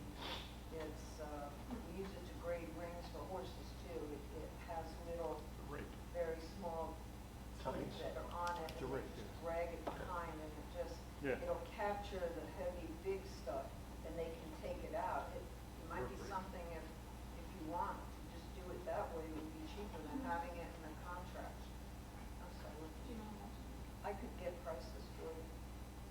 Yeah, It just attaches to the back, there's a hitch on the back, they put a pin through it. I think It they goes use in. something similar at the golf course They too. do, Yeah. yeah.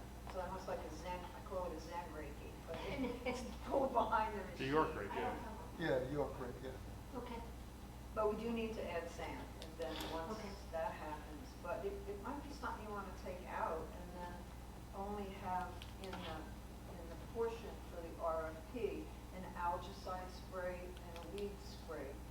Have them do that, and, because how cheap is, the guys are on the trail anyway, they just hook this thing up and run Right, down. and I do think that that's probably a good thing. Yeah, it's I don't not know an what everybody expensive, else feels. it's not an expensive piece of machinery at all, not expensive. No, it's just a big piece of metal. I'm sorry, what? I don't have a microphone. Oh. Take mine. Our staff does do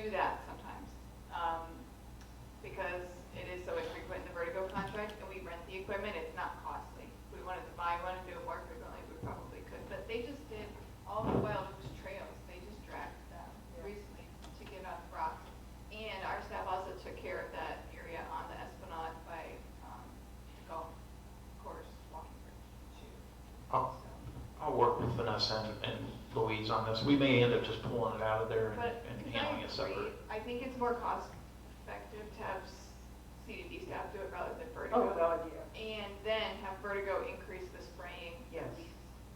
Okay, well, we should- Okay, yeah, you Lower guys that. do that, work that change. all right, that'll be minimal. So the scoring criteria is adherence to the RFP, instructions 15 points, company qualification 15 points, financial capability 15 points, experience 30 points, and price 25 points.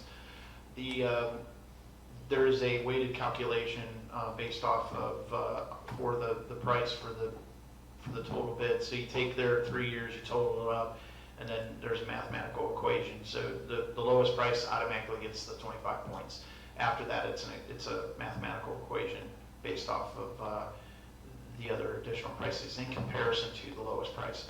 So not to bore you, but you don't get to fill that in except for what we tell you to fill in. So we'll give you those points, but the rest of it, there's 2 ways for you to do it. You can do it, collectively as one scorecard, or you can do them individually, and we'll go through that later. You don't need to decide that today, but this is your approval of going out for RFP sets this as the criteria, and then we'll make changes to the scope as noted on the record. So if there's no other changes.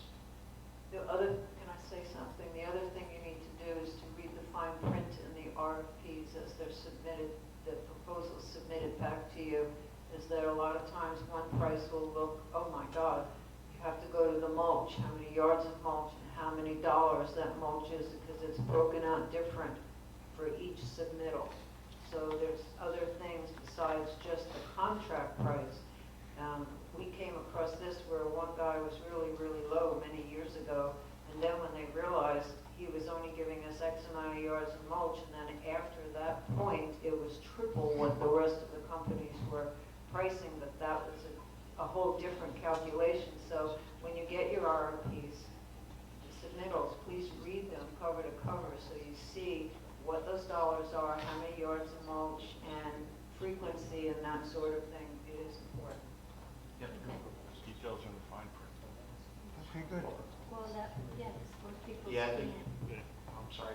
Okay, so, Yeah, we're ready to move for motion to approve the landscape maintenance services RFP, and adopting or approving the criteria, scoring criteria, authorizing district staff to notice accordingly so with moved. the changes. The motion was made by Dr. Merrill, second by Supervisor Merrill. All in favor?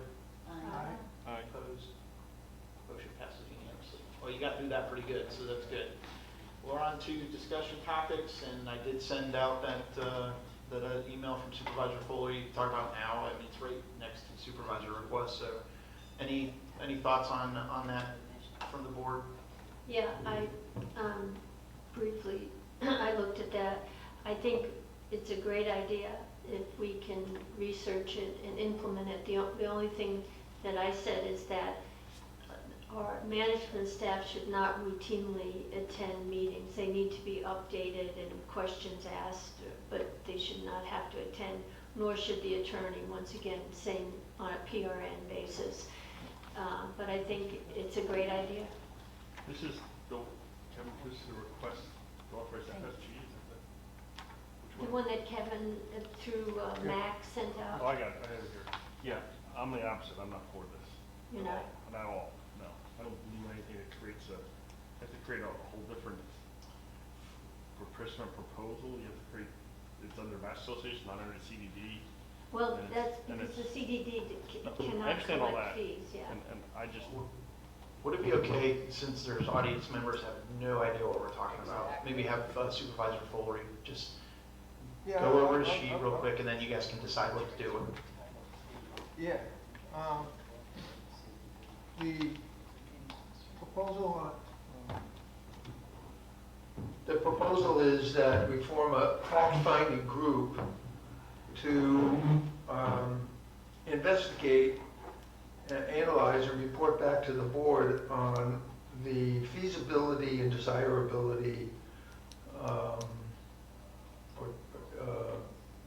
and gather the facts around what it would entail to have a real estate transfer fee, or as other communities call it, a capital contribution fee. And what that fee does is at the closing, when you sell your house, or I sell my house, there's a fee that's collected at the closing, and that fee goes to the Master Association. The Master Association, depending on how we work out the deal, takes a portion of it, and the CDD takes another portion of it. And we use that to, we can use that for a number of different things. You can, let's just say you used it to reduce assessments, or the growth in assessments, okay? The money would be, look at it in a holistic way, and this is just my opinion at this point. We haven't obviously had a discussion about it, but residents pay two fees. You pay your CDD fee assessment, and you pay your homeowners association assessment. Obviously, the CDD fee is far greater than the homeowners association. However, to the homeowner, it really doesn't matter whether it's the CDD that gets the money or whether the homeowners association takes the money. It's just a matter of the fee gets reduced. The overall total fees to residents gets reduced. So let's say, for example, that we collect 150 houses, let's just say, transfer every year in Grand Haven, and you collected $1,000 per, that's 150 grand, right? And I don't know whether that's the right number, too big, too small, it's a number. What's the effect of that? If you just look at the 27 budget as an example, that works out to 150 grand by the residents. It translates to $152, $156 of assessment. The 27 budget includes 170 something, 175 bucks, let's call it, of assessment increase. Well, if you used it all, your assessment would go from 5.6%, I think, to what did I say? I don't know, next to nothing now. A very small amount. That's one way you could use it, or you can just use it to offset future capital costs. We have a 10-year plan. We have a ramp in that 10-year plan of what assessments are going to be. And if you don't like the idea that 5.6% is, or whatever the number is acceptable to you, well, here's a way to reduce that in a very significant way. All right? The other thing is that, the other thing that I kind of like about it too is that, some people want to go borrow money and they get to the point where the objective is to borrow money. Well, one of the reasons that people want to borrow money is because if you're spending big dollars on something, say for example the cafe or a building, right? We're asking current residents to pay for something that's going to last a long time. Under this idea, you're collecting money from new residents So it's that the are buyer, going to be the here. buyer would pay this?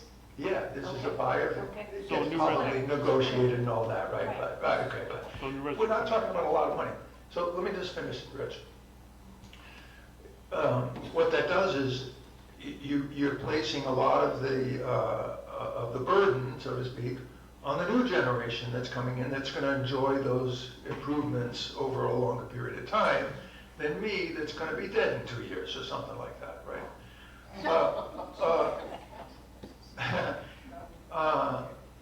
And at very, very little cost. Instead of you paying interest on a loan, you're collecting money. Now, I did talk with, just so you know, I talked with real estate agents that sell a lot of real estate here. a lot of real estate here. And without any hesitation, they said, this is a good idea, many communities do it, do it. Have no reservations about, you know, having a negative effect or dampening effect on sales. As a matter of fact, the resident that's coming in might say, hey, this is a community that is taking its financial obligations seriously, and I don't mind paying into it. And one of the reasons that I don't mind paying into it is because I'm going to enjoy a lower assessment in the future too. So I'm paying a little bit up front, but I'm going to get that lower assessment, right? You follow me? Yeah? Okay. So there's a lot to like about this. I was in some communities where the price tag is far higher than the community collected 150 grand a year. The charge was $50,000 to $75,000 per home. Now, we don't need that. But if you were to collect on an equitable basis a percentage, let's say, so somebody sells their house for $500,000, well, 0.5% on that is different than collecting 0.5% on something that's selling for $1 million, right, Joe? And so there's a lot of reasons I like this, and the other thing is that I think there are a lot of reasons the residents are going to like this, because it's going to reduce their assessment. It just makes sense.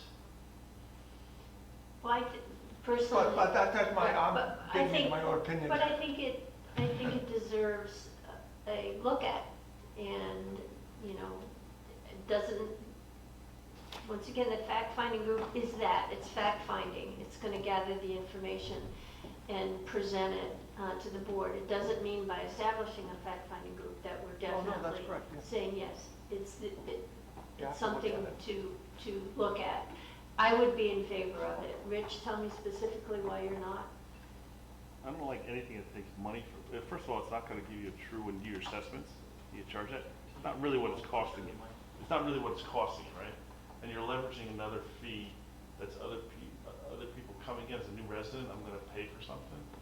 It's amazing. In addition, If you haven't bought a house. what's I that? have. If you haven't bought a house in a while, it's amazing. Yeah, Who takes there's a lot money of from fees. you? Everybody takes money. It's just I'm for less complication and less fees, right? And put the costs where you can identify them and where they're supposed to be. This is just another revenue grab, in my opinion, that I don't think. Yeah, residents that don't have to pay, they're gonna be for it, right? Not my backyard, I'm not paying for it. It's other people's money. It just doesn't sit well with me. Kathy? I did like the idea, and I like the idea because I don't look at it like the younger generation's gonna benefit from it, you know, in the long term. I think with everything that's added, when you sell real estate and all the fees that are attached, I mean, I think something could be worked out to where it could give back to this community. They are moving into a community that's already well established and has paid a lot of fees, and I agree with Kevin. If you could establish some type of project or an area, I don't know that it would work out where we would pay less homeowners fees or CDD fees, but even if we could reduce a portion of the budget or put it into an area where you could pay for the maintenance on the gates, because if that fee was going to cover, you know, their gate keys and everything else they get when they move here, then take those fees and maintain that gate with it. I would be more supportive having a designation of where that money would go, as opposed to saying we pay lesser homeowner fees. Because even if you say that and you get the money, something else will come up where no one will really see that you're paying a lesser fee. But if you could designate it on what it's really paying for, with their assessment, it would be paying for their gate keys or whatever, then put the money back into that maintenance that requires the gate key. So I do think it's a good idea, as long as you can get the homeowners association on board. That's part of the fact-finding group. So there you go. if you take that to your example, so why, all the amenities, why don't I just pay for my own amenity then? If you're saying, take this as a fee and put it to that, if I play croquet, I need to pay this to play croquet, I need this to swim. I don't agree with that. But this is only for new owners purchasing into Grand But Haven. yeah, so now you're saying a new order coming in, and I'm gonna pay extra money on it. Let's Okay, let but each let's- of you speak and then. Yeah, let's and then- remember, what we're Right. agreeing or disagreeing on is whether to investigate it, okay? Oh. Janet? I think I see both sides of the issue. I see what Richard is saying about it's better to have the budget spelled out and not be taking money. And I see the other side too. If other communities are doing it, there's probably a reason for it. And maybe we can learn from them. So a fact-finding group is probably the best way to go, and they'll come back with the pros and the cons and make a decision easier for us. Okay. I just want to let you know, this isn't an agenda item. I would recommend voting on it today. The people that aren't here looked at the agenda and probably judged whether they were going to attend or not. So if this is something you want to do, add it to the July workshop, or July regular meeting, Well, I think, to establish a FFG and talk about it more. well, there's a consensus, Max, so there's, You can do what you want, but There's probably a workaround. I'll let district council talk about it, but you would have to take public comment. Yeah, what Mac is talking about is an aspect of the Sunshine Law that discourage you from taking actions that are not on the agenda, because people look at the agenda and they say, well, that's what this meeting is about. People in my business differ a lot, whether that means, material actions versus little actions. This is an agreement to investigate something, so I don't have a lot of heartburn if you want to do it outside of the agenda, because it will have to come back it has to come back, we're not to the agreeing board to for anything. additional action before anything Right. actually happens. It's fact-finding, it's not gonna impact anybody yet. So I would be okay if the board wants to proceed. just open up, when you make your motion to establish an FFG based on those terms, you'll want to take public comment before you vote, that's all. All right, onward. So if there's There's a consensus, then you're wanting to establish an FFG using the guidelines that Supervisor Foley outlined with With some alterations. Yes. Okay, based on the staff's participation. yes. Okay, And so we'll do a motion in a second, and then before you vote, we'll open it up for audience comment. So, is there a motion? Moved by Supervisor Foley, second by Dr. Merrill. Now it's open. Dr. Merrill, would you lead the public discussion and call on individuals? I can see that they want to talk. Yeah, I have one question. Up to the microphone. Thank you. I just have one question for council, okay? And that is, can a public governmental entity get involved in private property transfers and money that's accumulated from private property transfers? I just want to make sure it's fundamentally legal before you do anything. So the way We're number one, Steve, we are not doing anything I know, yet. but even for... We are not doing anything. So, the way this works, if it works, the way this works is that it will be the master association that will have to implement this. It will not be us. We don't have the power to levy such a fee, and they will have to address whatever issues they have. Do they have to amend their documents to allow for this? Do they want to do for that? All that's got to happen, and then they have to decide to make a gift to us. So the only role that we have in this is to receive a gift and to decide how to spend it. Let me say one other thing before we get to a vote on it, and there may be other comments. With our fact-finding groups, we really need to have a design, a statement of what the fact-finding group is doing. We wandered a recently.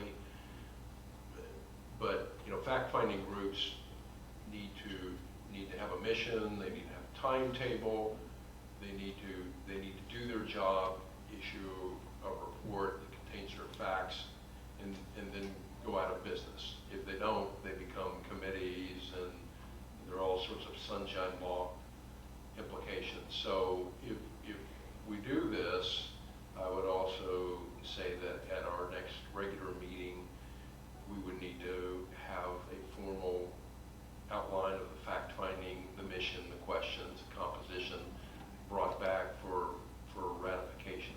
Our approval right now will give some time for those things to be, you know, fleshed out, and then we can look at it the next meeting. So I'm not against approving this, but I wanted to make that comment. I want to. Kevin, you're familiar with the paperwork. The wandering part of it? No, the paperwork that gets Yeah, filled out. yeah, there's a form. There's a form. So just a quick clarification question. The gift that you're talking about, is that something that the HOA could say in the future, I'm not going to gift that anymore? They could. That's the fact finding group. No, that's a fact, that's why. No, but I mean, Yeah. all of that has to come back. Yeah, I guess. So are you saying, Scott, that I'm a little bit unclear. What can I do between now and the next meeting?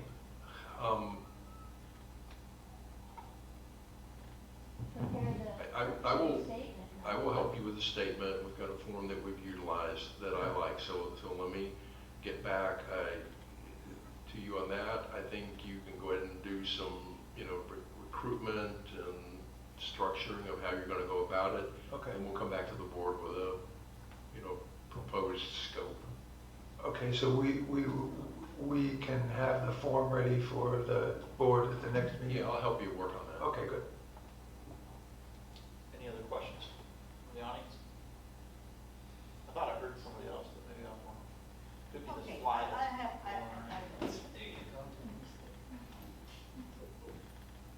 Oh, Denise, I didn't see you there. Well, I'm gone on the 30th, so it doesn't really matter. But before you do this, why don't you approach the HOA first to find out if they would even think of gifting you back the money? I Why already go have. through all of the Denise, gyrations? microphone. Why go through all the gyrations of... Push it down, push it Oh, down. push it down, okay. Of doing this, and then you bring it to the HOA and they say, oh no, if we're gonna collect the money, we're gonna keep it. We have other expenses too. Why go through all of the We're gonna see. experimenting? I already have, and I already have done that, and we're gonna see how far we get. Because it's gonna require the homeowners association's complete cooperation with this. Right, but do you know that they're gonna cooperate with you? I don't know. That's Has the what board I'm voted saying. on it yet? I don't know. But Denise, I think I understand what you're saying, makes sense, but I think before you can go and say you want to cooperate with this, you have to have all the details. You have to gather all the I information. understand that, but Denise, why? hold on a second. Yeah. A member of the fact-finding group will be a homeowners association representative. So so if you do the plan and the plan is you're gonna approach the HOA board first and they're gonna be included, that's different. Yeah. Then you've got that side of it. I just Right. can't see all these people trying to. No, we're not gonna do it, we're not going off on our own, on a secret mission here of any sort. Obviously, the homeowners association, the master association has to be a big part, probably the biggest part of this. At some point, you could envision,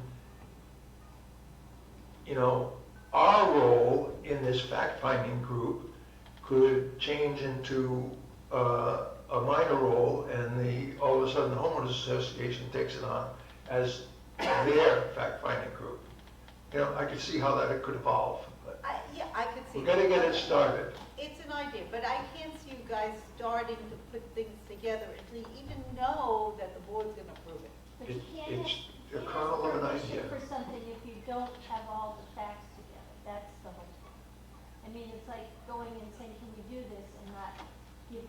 history in the But present day. right now, it's your thought that you're gonna do this, and this is a plan to raise money to pay certain things, and I understand that that's a good plan.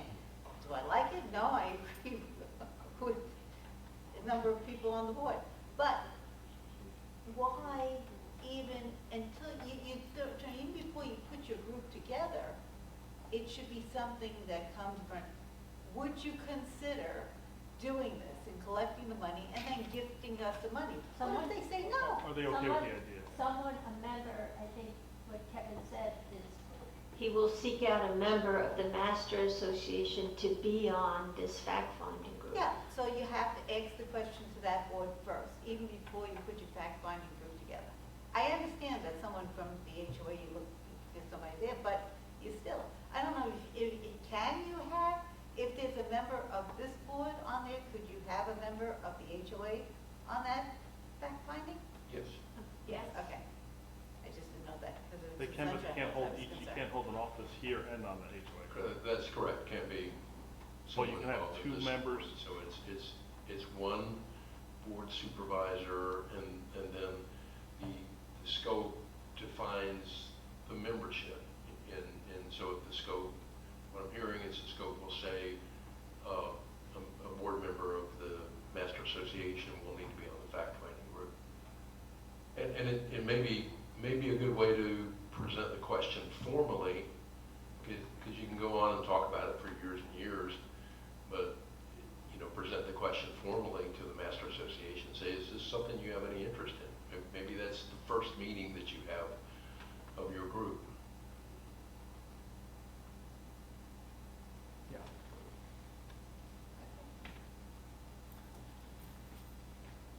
Just name for the record, please. Brian Unger.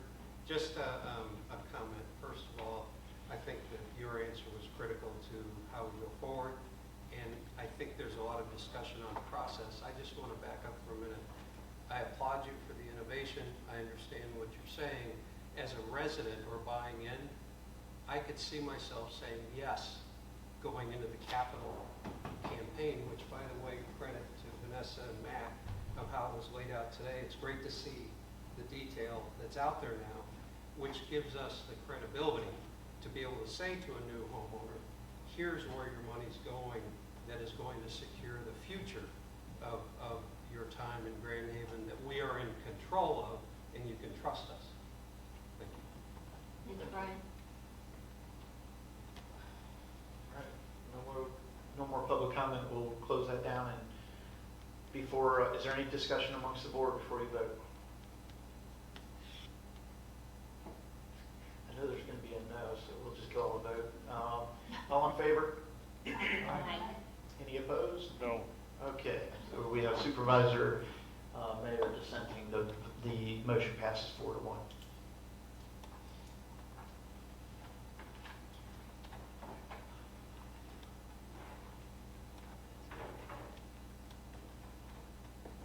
We'll get together with the staff.